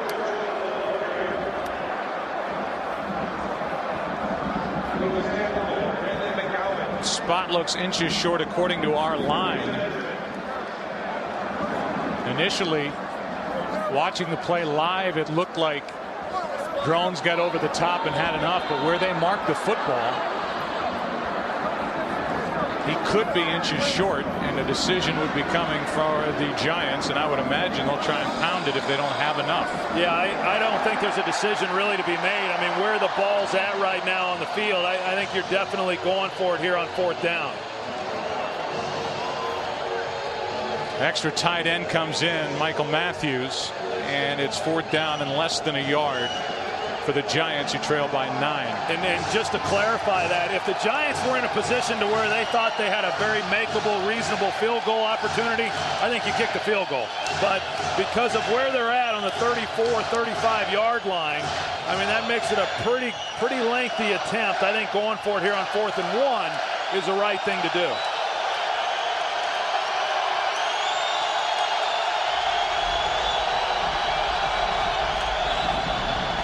Handoff. Drones gets to the edge. Plenty. Dumped at the 25-yard line. Danielle Manning on the stop, but once Ruben Drones got it outside, an easy 1st down and a conversion on 4th down for New York. Yeah, and you look at the outside, what you're going to see is Kevin Boss right here does a heck of a job. Actually, it's Madison Hedgecock, I'm sorry, but he does a heck of a job by securing the edge, which then allows Ruben Drones to get outside, because initially that's not where Drones was going to go. He wanted to go inside of that block, but because Hedgecock was able to stay on his block, he was able to secure the edge for Drones. Play action. Shockey. 1st down inside the 10. They mark Shockey at the 7, and other than that little drop-off pass to Jeremy, that's his first catch down the field. Yeah, this is pretty good here. They had a chance in the seam there to Jeremy Shockey, and if they're able to get it to him and allow him to keep his feet, you know, there's a chance that he's then able to run that ball into the end zone. 18-yard completion, the longest completion of the day for Eli Manning. 1st and goal. Ward to the 5. Urlacher on the tackle. 2nd and goal. It's a good drive here by the Giants, as you said, Joe, the way that they're mixing it up and hitting some underneath passes, some high percentage things, and then running the football, converting on the 1st downs. I mean, not a lot of big plays, but they've been pretty methodical in the way in which they've gone about it. Career day for Ward.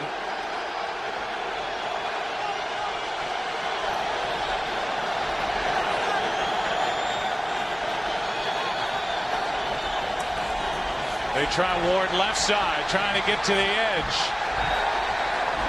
Not going to make it, as Adewale Agunlie was out there to make the stop, and he had teammates with him. It's 3rd and goal with under a minute to play here in the 3rd quarter. And again, it's Madison Hedgecock. Watch him at fullback. You just don't see a lot of true fullbacks in the league anymore, but you know, you can tell that Ward likes getting in behind him, and for a tailback to be able to get behind a fullback that they believe is going to make the block, I mean, that gives that guy a great deal of confidence in running the football. Hedgecock's been able to secure quite a few blocks on this possession. 3rd and goal. Play action. action. Manning avoids a sack for Burris. Picked off. Tillman. They're blowing the play dead as Tillman goes down the field. It's a touchback, but no points as Manning throws another pick.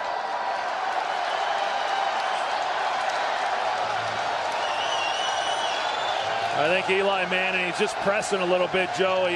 He does a great job of getting out of the sack, but Tillman had position. The only chance he had for the touchdown was if he threw it high enough. You know, there it is, Alex Brown coming in, and he's able to get off of him. And then he throws basically a jump ball. But look at the position that Tillman has. And he's just hoping that he can get it high enough to give Burris an opportunity, but he wasn't able to. Burris was backing up. And so the point at which Eli threw it had to be a lot higher than what Eli thought when he let it go. So now taking over at their own 20 are the Bears, who still lead by 9. Down the field, it's Desmond Clark. Perfect throw.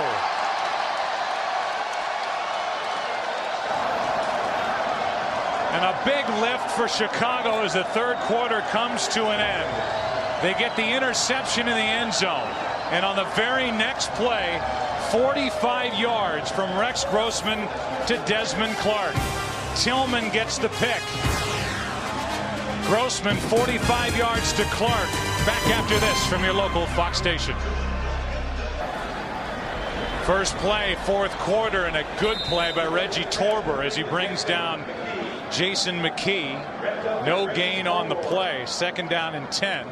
And this Giants defense has to do it again. That was a killer interception thrown by Eli Manning with his team down by 9, trying to force it to Plexico Burris, and instead of at the very least coming away with 3 points to make it a 6-point game, the Bears turn around and have the ball at the 36-yard line of the Giants. Second down and 10. Manning now has thrown more interceptions than touchdowns, and that'll be 5 yards against Chicago. False start, 88, offense. 5-yard penalty, still second down. It's Desmond Clark who has the only touchdown of the day for Chicago. Well, right now, I mean, if you're Giants defensively, you're just hoping that you don't give up anything more than a field goal. I mean, that in and of itself would be a pretty good defensive possession here for them. And now with them getting backed up, with the Bears getting backed up, you know, if they're able to come out of this giving up no points, that'd be a great job. Pressure up front, a screen to Peterson, and what a terrific play by Kavika Mitchell. If Peterson gets away from Mitchell, it has a chance of being a big play. Instead, it's a gain of only 1, third down and 16, and the Bears are not in field goal range. Yeah, because he had some space out in front of him. You're right, Joe. And Kavika Mitchell, this isn't an easy job either. I mean, to make that tackle out in the open field. You know, against Adrian Peterson, you see the move that Peterson tried putting on him, but he's able to get just enough of the jersey there to pull him to the ground. Kavika Mitchell leading this Giants defense with 9 tackles today. That was a big one. It's now 3rd and 16.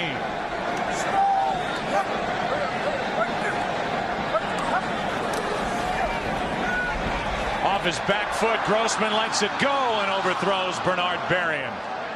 And that is a very impressive job by this Giants defense, led by first-year coordinator Steve Spagnuolo, to hold there. The 5-yard penalty certainly didn't help on the false start by Clark, and now it's a punt. And what I like about what Steve Spagnuolo has done is he's not been afraid to bring pressure. On the last play, he brought R.W. McQuarters off the edge, one-on-one outside. Bernard Berrien had a step, but you got to make the completion. Of course, they give up the big play to Desmond Clark that got him down here, but not giving up any points and keeping this team in it. Great job by the Giants defensively. McQuarters will let it go over his head, and it goes into the end zone.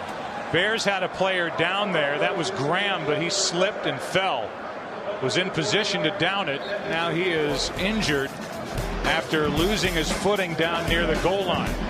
So the Giants have it, down by 9. They'll start at their 20. The Giants offensive leaders, Manning has turned the ball over 3 times with 2 interceptions, the latest one in the Bears end zone. 129 yards, a couple of fumbles for Ward, 3 catches. Amani Toomer, the leading receiver for the Giants, down by 9. Bradshaw out of the backfield, and Eli Manning throws a rocket over to him, and Bradshaw slipping. It's incomplete. I go back to kind of what I said before, Joe, and that is, those throws are fine, but man, it is hard. It is really hard when you run a lot of short passes, a lot of swing passes, as we've seen from the Giants, and then not getting the defense off you. I mean, you got to be able to threaten them down the field. I know Plexico can't run very well, but straight line running he tends to do pretty good.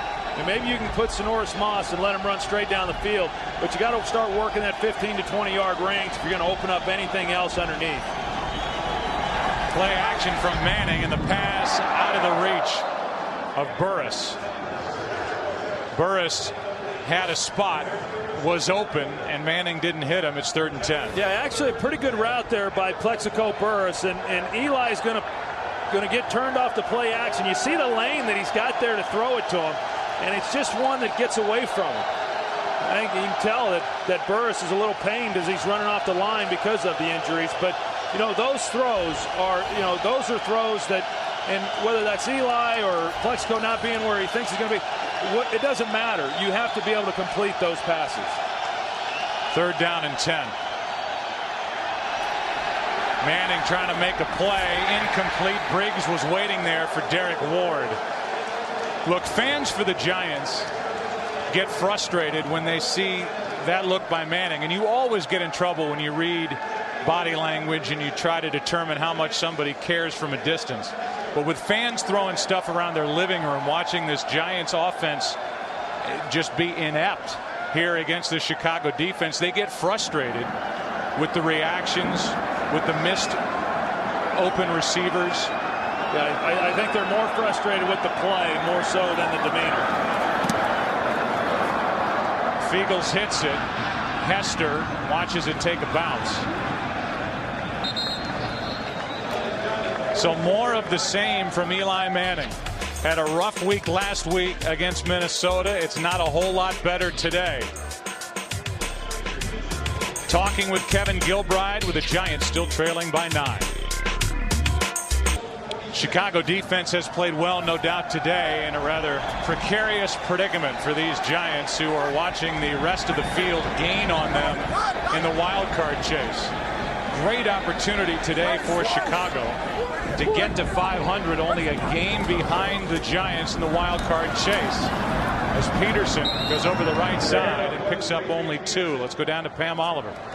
All right, Joe, about a dozen or so Bears and Giants players will be switching gears emotionally as they get ready to fly directly to Miami for the funeral of Sean Taylor after the game. For the Giants, a contingent of players like Jeremy Shockey, Plexico Burris, Antonio Pierce will travel via charter plane that the team is providing. For Chicago, meantime, Devin Hester and Greg Olsen will have to hustle to make the last commercial flight out of Chicago. Back to you. All right, Pam. That'll be happening with players across this league on this night. That carries Berrien out of bounds. There's no doubt the wind is playing a factor for both quarterbacks, as that was just thrown away, meaning picked up by a gust of wind and just took off on Rex Grossman. It's now 3rd and 8. And you got to give this Giants defense some credit for the job that they've done. I mean, again, the Bears getting good field position and at least getting into a 3rd and long, but the Giants have held up without a lot of help from the offensive side of the ball. Yeah, they really have, and they've done it today. There's another false start. This one, St. Clair, it looked like. Giants have done it today without a couple of starters, Jabril Wilson and Aaron Ross. 78 offense, 5-yard penalty, still 3rd down. So that moves the ball back to the 43-yard line of Chicago. I know it's been hard on Chicago offensively, as it has been all season long. I mean, they're without Cedric Benson today. They're not running the football all that effectively again today, as has been the case. You got Devin Hester again here on the outside, hoping that maybe he can do something for you. Kevin Dockery lined up across from him. Grossman throws sideline and out of the reach of Berrien again. Berrien's been able to find some holes and get behind the defense. Grossman's missed him a few times in this game. And it brings up 4th down. So again, the Giants defensively, they keep giving their offense a chance to do something. But the Giants have not been able to move the ball this half. Yeah, they really toughened up because, you know, I mean, you think about how good Chicago offensively was doing there in the first half, over 200 yards of offense. Here in the second half, you know, the Giants have done a good job of slowing them down.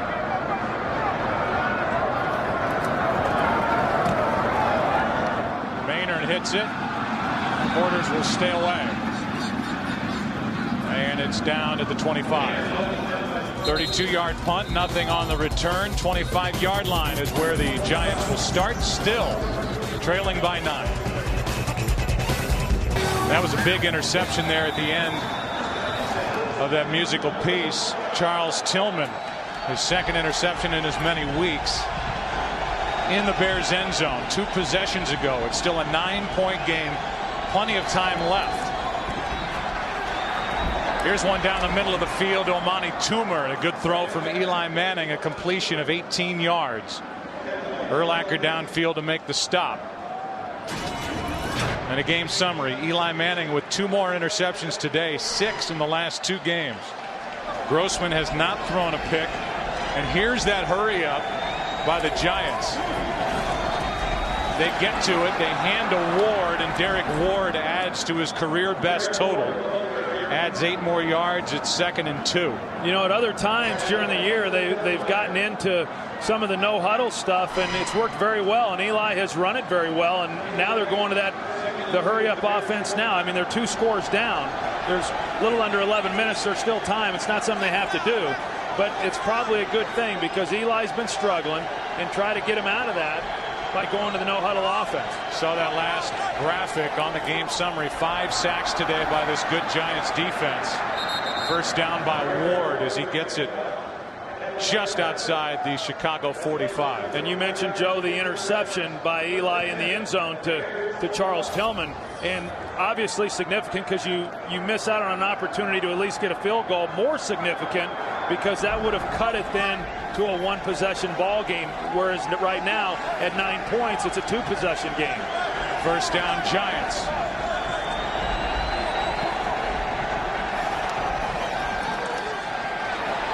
Pass complete. That's Plexico Burress, and it depends on the spot as to whether it's enough for a first down. Urlacher there to make the stop. You know, now you take a look at this, and you're going to see basically the same thing we saw earlier, where he's got a clean lane and makes a perfect throw, and you got Burress working back to the ball. I mean, those are the types of things that if Burress was able to practice on a daily basis, I think we would see that kind of consistency between those two a lot more. But because he doesn't, you know, that's why we see all of the inconsistencies, not just in this game, but in other weeks.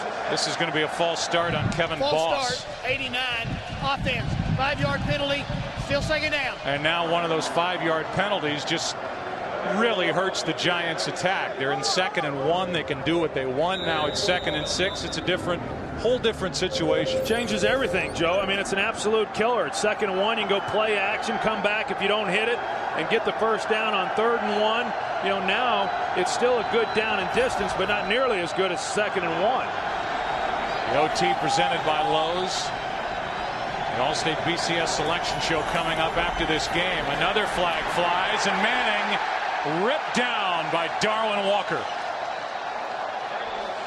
But a flag came in at the start of the play.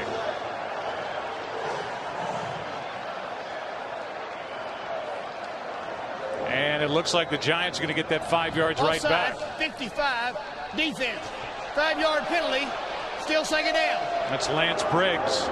So now back to the 2nd and 1. You can see Lance Briggs. He's right there in the middle. He was bluffing anyway. He was backing out of there. Was showing blitz and came too far.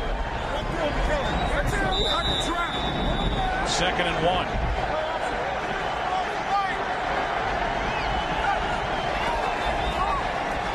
Here's Ward. And Ward, it looks like, has enough for a first down. McGowan on the tackle First down, New York, down by 9 with under 9 to play. And that's a pretty good indicator when an offense is struggling, when at 2nd and 1 you don't take a shot, down the field and try to get a little bit creative, because you're not sure if at 3rd and 1 you're going to be able to make it.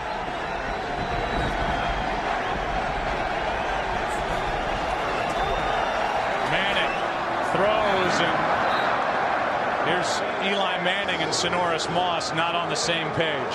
Well, and I think that, from what I gather, that's probably on Sonoris Moss. And he has not gotten a chance to play a lot. But, in talking with people in the organization, you see how he's running. And I could tell Eli Manning just wanted him to turn around, throttle that thing down. No one's covering you. And let's just get an easy completion. But, those are some of the perplexing things that Sonoris Moss is doing that's keeping him from playing more.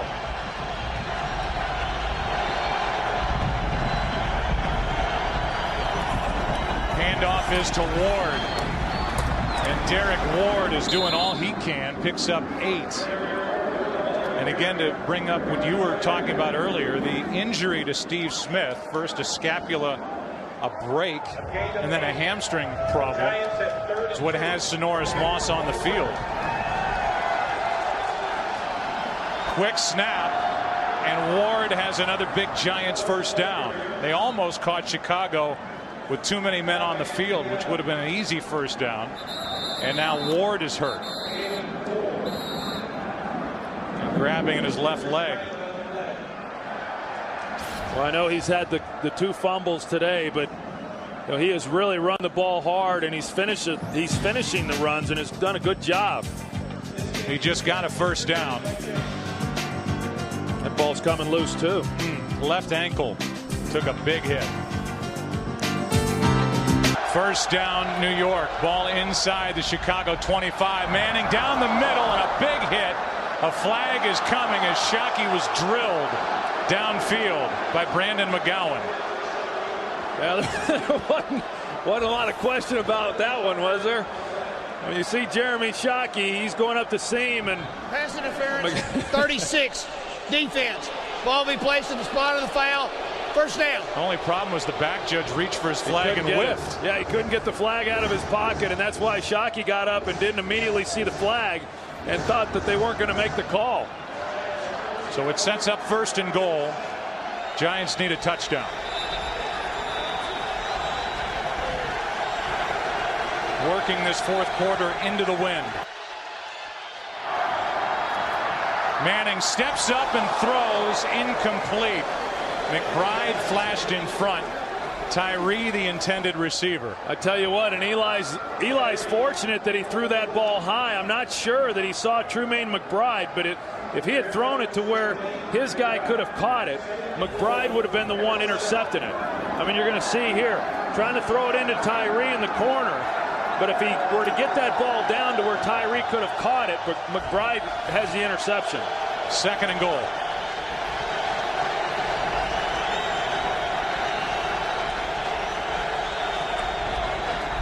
This is Drones on the handoff to the 6.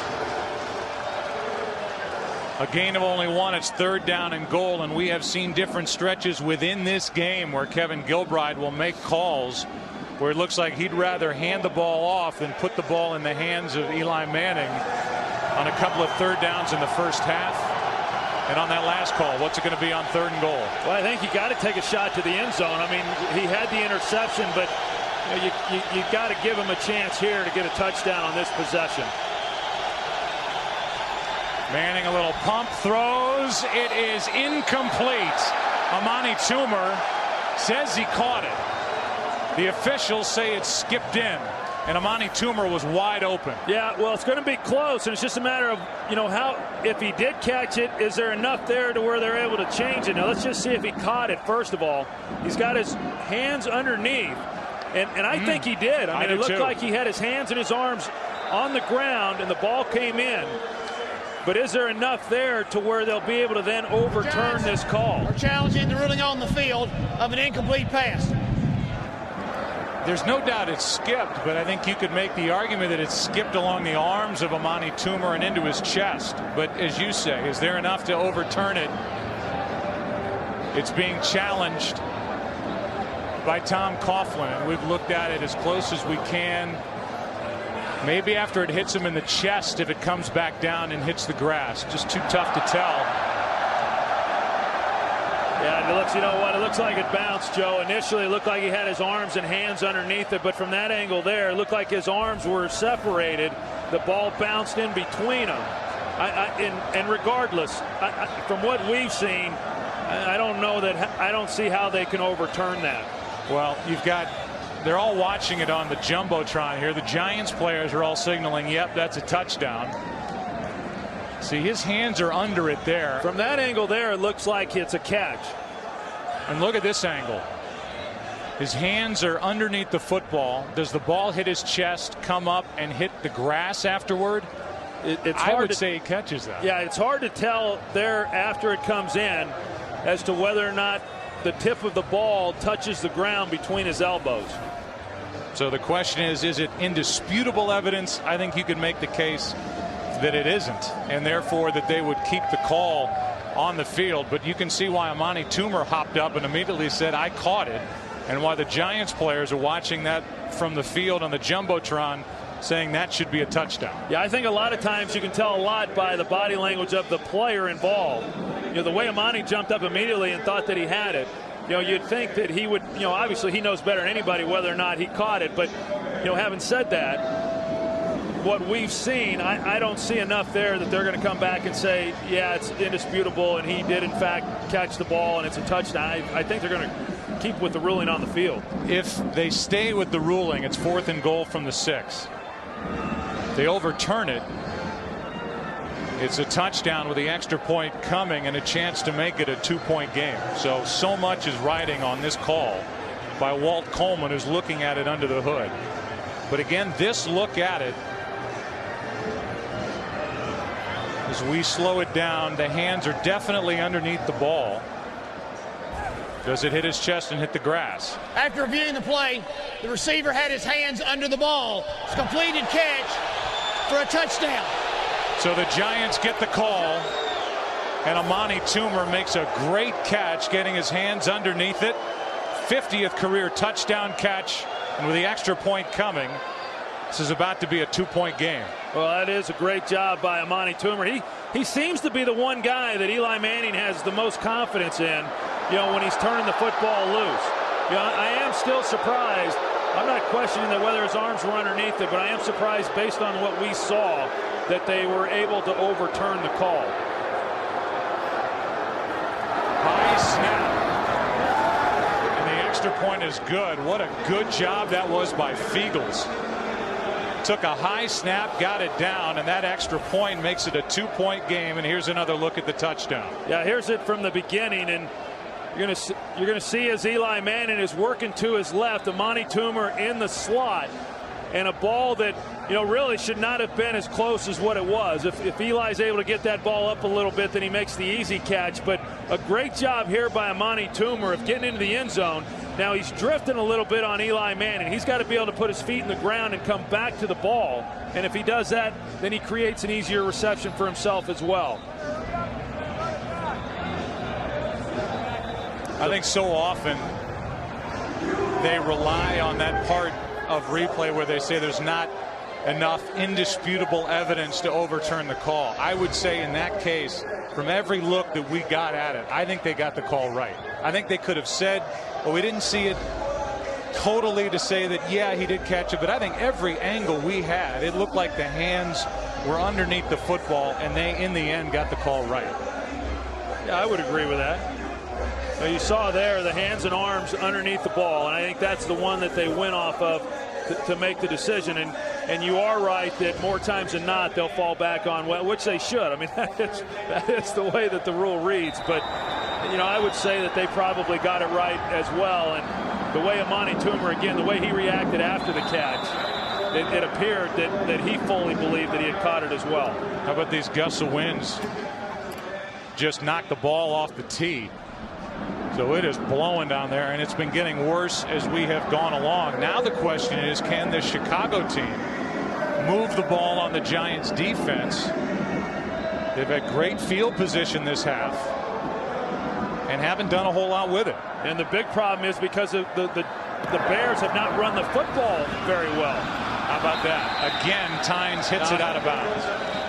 Yeah, he's getting good at that. He opened the game with it last week, and 2 plays later there was a touchdown in the Minnesota game, and he's done it now a couple of times in this game. And that's why, you know, it's one thing to say we're not going to kick it to Devin Hester, but you still got to play. I mean, you can't kick it out of bounds and give the ball to the Bears on the 40-yard line after your offense just went down and made it a 2-point game. Well, you could see Coughlin's reaction. I think Tynes' reaction is, it's blowing down here, and you tell me don't kick it to him, but you don't want me to kick it out of bounds. Here's Peterson, and Adrian Peterson is tripped up by Reggie Torbor in the end, a gain of 7. Well, and to go back to what I was saying, because the Bears really have not run the ball all that well here in this ball game, you know, now a lot of being able to take time off the clock and get themselves in a position to either kick a field goal and force the Giants to get 7 points, or get a touchdown and then put it again, you know, to a 9-point game regardless. I think a lot of it is going to fall on the shoulders of Rex Grossman because they just haven't run the ball that effectively. 2nd down and 3.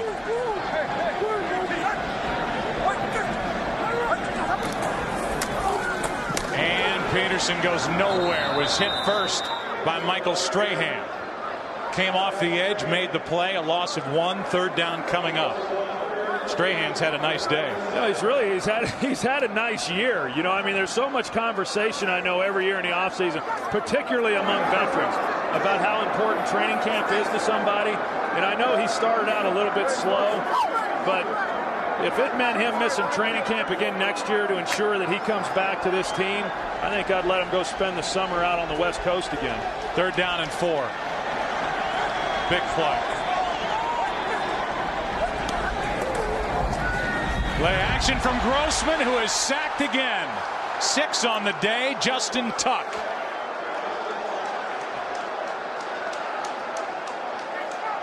No time whatsoever and nowhere for Grossman to go, and the Giants, who just made it a 2-point game, are about to get it back. Well, then watch Strahan on the backside. He takes away the tight end. As you see, he goes over there, and that's where Grossman was wanting to go. So, you know, by design, Grossman thought he was going to have the tight end in the flat, but Strahan takes that away, and then you get the pressure from Tuck out on the outside that brings Grossman to the ground. So now Maynard hits it high, and McQuarters goes nowhere.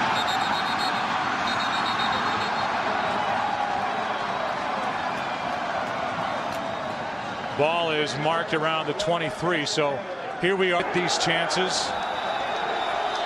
He is 27-23 in his career as a starter in the NFL.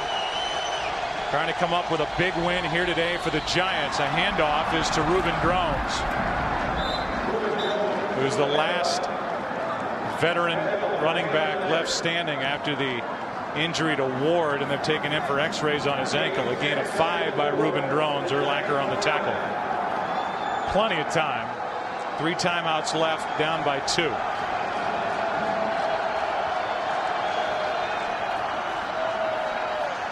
David Tyree back in the mix offensively, has a 1st down out across the 35 to the 36. And Eli Manning, we have seen, even in games when he struggles, can get on a hot streak, which only adds to the frustration when the inconsistency hits. And we'll see how he does here with this chance. Well, Jeremy Shockey, he's having a hard time picking up the play that Eli is calling. To block there, and Drones somehow lost the football and picked it right back up. Bounced right back into his arms, and a gain of 3. I tell you, he had a good hole in there too. I mean, look at the lane that Drones has to go, and it's Tommy Harris that gets his arm on the ball. It looked like nobody touched it when he first went through at first blush, but Tommy Harris was the one who got it loose. Under 3.5 to play. 2nd down, pass complete. That's Toomer to the 45-yard line. Remember, the Giants are working into the wind, which is a factor. Lawrence Tynes is the place kicker for New York. Well, there's plenty of time. I would encourage Eli to slow things down a little bit if he wants to try to milk this thing down and make this the last possession for the game. Handoff is to Drones, blocking out in front of him. He is shy of the 40. Picked up 4.5. Alex Brown on the tackle for Chicago. You know, it's not surprising to me that Amani Toomer was on the receiving end of that last pass. You can just tell the confidence level that Eli has in him. I wouldn't be surprised if that's where he's looking at on each and every one of these next few passes.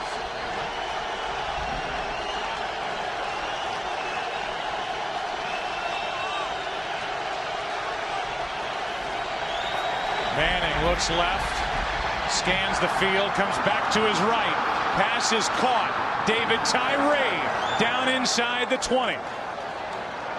24 yards from Eli Manning, who is making it count now as we approach the 2-minute warning at Soldier Field. Yeah, and you'd have to believe that the Giants now are going to go to their huddle up offense and try to milk the clock down. Tyree with the catch. 2 on this possession. Giants on the march, down by 2. Giants defense has set up this opportunity for Eli Manning, who is 6 for 8 over the last 2 drives. Giants have never led in this game, and Eli Manning could erase all the headlines of the New York tabloids with a successful drive here and a win in Chicago. Handoff is to Drones, swallowed up immediately by Mark Anderson. No gain. And a timeout taken by Chicago. That's their first. If you're just joining us, here's a recap of what we have witnessed here today. Eli Manning, his first of 2 interceptions today. He's turned it over 3 times. Desmond Clark with the first touchdown of the day. An opportunity for Hester. He couldn't make the connection. In this second half, an interception thrown by Eli Manning to Tillman. For a touch and catch. For a touchdown. But the last time the Giants had it, Troy, it was that replay that went the way of the Giants as they gave Amani Toomer a catch as he cradled it before it hit the ground. Makes it a 2-point game, and after the defense does it again, here are the Giants with an opportunity ball inside the 20, down by 2. That's right, and because Amani Toomer's catch was ruled a touchdown and ruled a catch, I mean, now all they need is a field goal as opposed to having to settle for the field goal. Then they would now be in a position where they have to score the touchdown. And hurry up. Now they just want to take as much time off the clock as they can. Well within field goal range. They go toward the end zone, and it's caught on a sliding catch by Plexico Burress. And a good throw by Eli Manning, keeping that one down. I mean, you get down in this part of the field with good coverage by Charles Tillman, and to put the ball low to where only Plexico Burress was going to be able to make this catch, it's a real nice throw right there. Let me ask you, we have seen, and I think you and I have been on the same page, thinking that it looked like they were being very conservative at times in this game with the play calling because of Eli Manning's struggles the last 2 weeks. He had a good drive the last possession. He threw the touchdown pass, and now here they are needing just a field goal. They put it in his hands, and he makes a great throw. And that's a great point, and it's a great job by Eli Manning, and more importantly, it's probably a great call by Kevin Gilbride, showing confidence, in Eli Manning, because, if that ball's intercepted or a turnover here, I mean, I don't know what happens back in New York.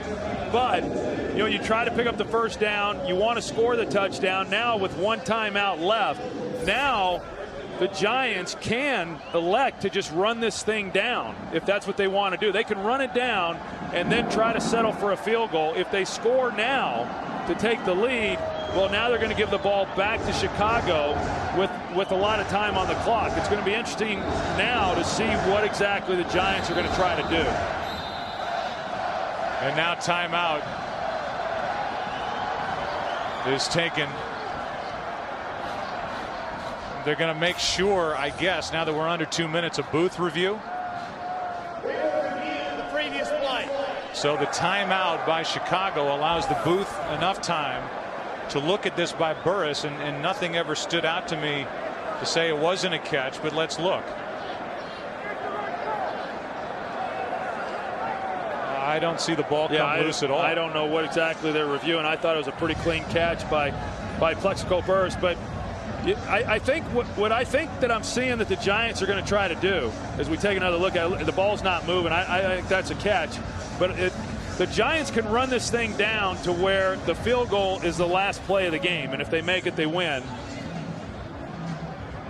Instead of scoring a touchdown, then forcing Chicago to have to score a touchdown of their own, but giving them time on the clock. I think if I were in Tom Coughlin's shoes, and I understand this, field goals, there's no guarantee you're going to make the field goal, but I think that I would go with my field goal team and just make it the last play of the game. And we saw this a couple of weeks ago in that Eagles-Redskins game, where the Redskins let the Eagles score just to have another shot at it with the ball in their hands. Here comes the call.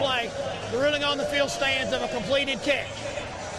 So what you're saying is take a knee, make Chicago use their final timeout, let the clock drain out. You either make the field goal or you don't, but you hold on to the ball till the end, and that's how the game comes to a close. Yeah, you take a knee a couple of times in order to run it down to 3 seconds and then kick the field goal and win the game. Or as I said, you take the knee here, force them to run the last time out, maybe take a knee a second time, and then on third down, maybe you run it one time and see if you can't run it in.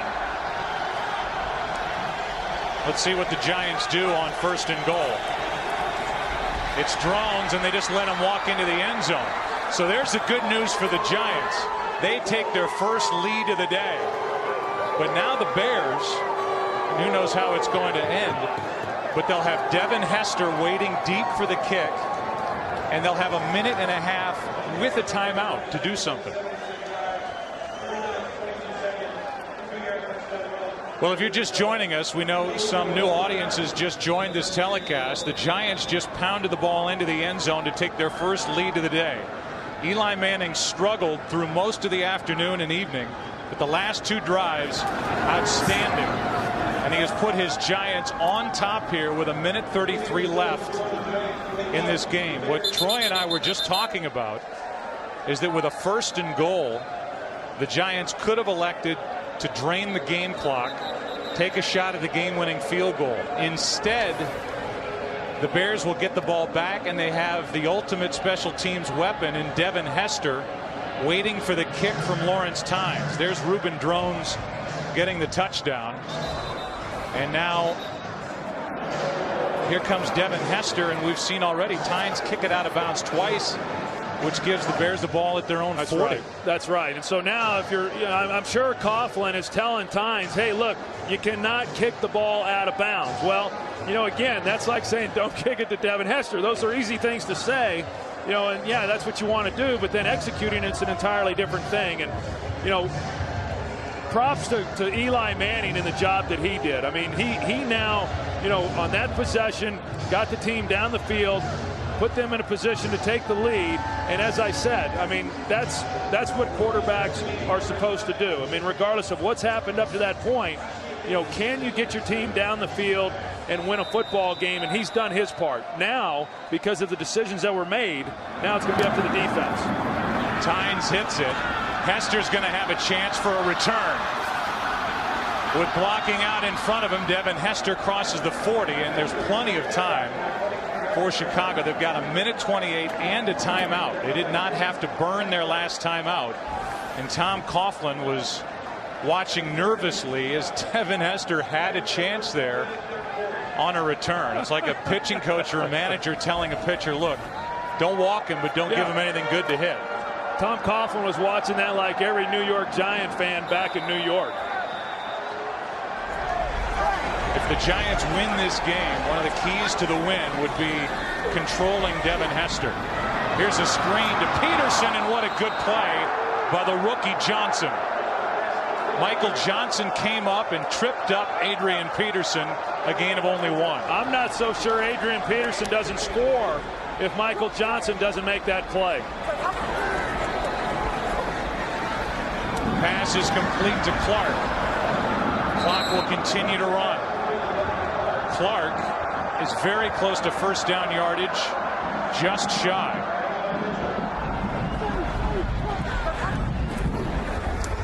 So the Bears pick up the first down, and now all of a sudden, with a ball inside the 45, Grossman's going to clock it. They'll have a timeout left, and they'll have a chance. Down by 5. 36 seconds remaining. Let's go back to that play by the rookie Michael Johnson getting the start today. Yeah, really a great job by him. And you're going to see that they get the ball. They come with the corner blitz. They get the ball to Peterson right there. And here's Johnson. And look at all that room out there that Peterson was going to have to run with blockers out in front of him. I mean, that was going to be a foot race to the end zone to see whether or not Peterson was able to get there. That's going to be a false start. A heavily penalized Bear team today. Already 9 times for 66 yards. 76 offense, 5-yard penalty, still second down. They get John Tate, the left tackle. So 10 penalties against Chicago today. 2nd and 15. Bears do have a timeout.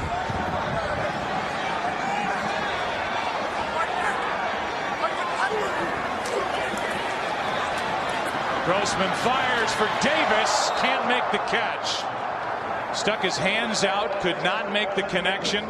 It's 3rd and 15. You know, Sam Madison was underneath, and you're going to see he just takes off and goes. Here's Sam Madison. He goes right at the receiver. Never turned to try to even locate the ball. He immediately went right at him, Rasheed Davis, and then just took him to the ground. You know, because they do have the one timeout, Joe, they can work the middle of the field. And, you know, usually in these situations, that's where you've got to go.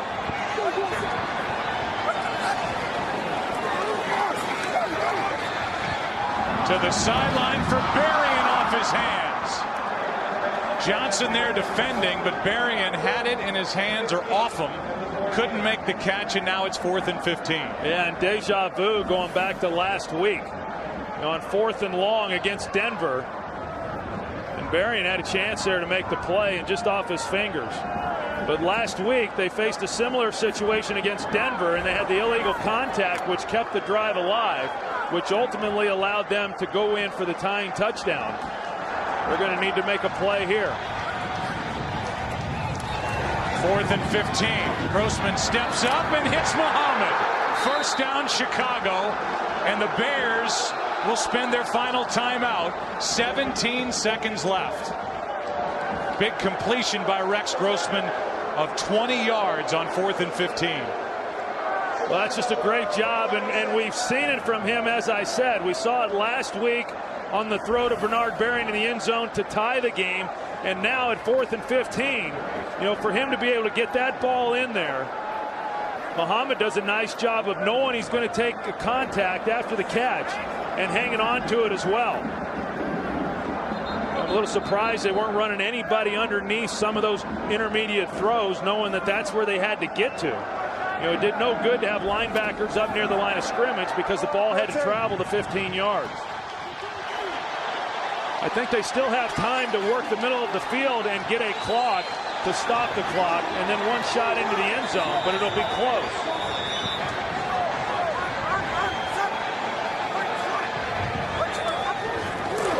Blitz from the Giants. Grossman, end zone. Davis out of his reach and out of bounds. 11 seconds left. Well, now there's no time. I mean, they take the shot into the end zone, and now there's no time if they catch this ball in play for them to be able to get to the line of scrimmage and clock it, or to get another play off. So you've got to guard the goal line if you're New York, and then you want to keep them from being able to get out of bounds if they complete one underneath.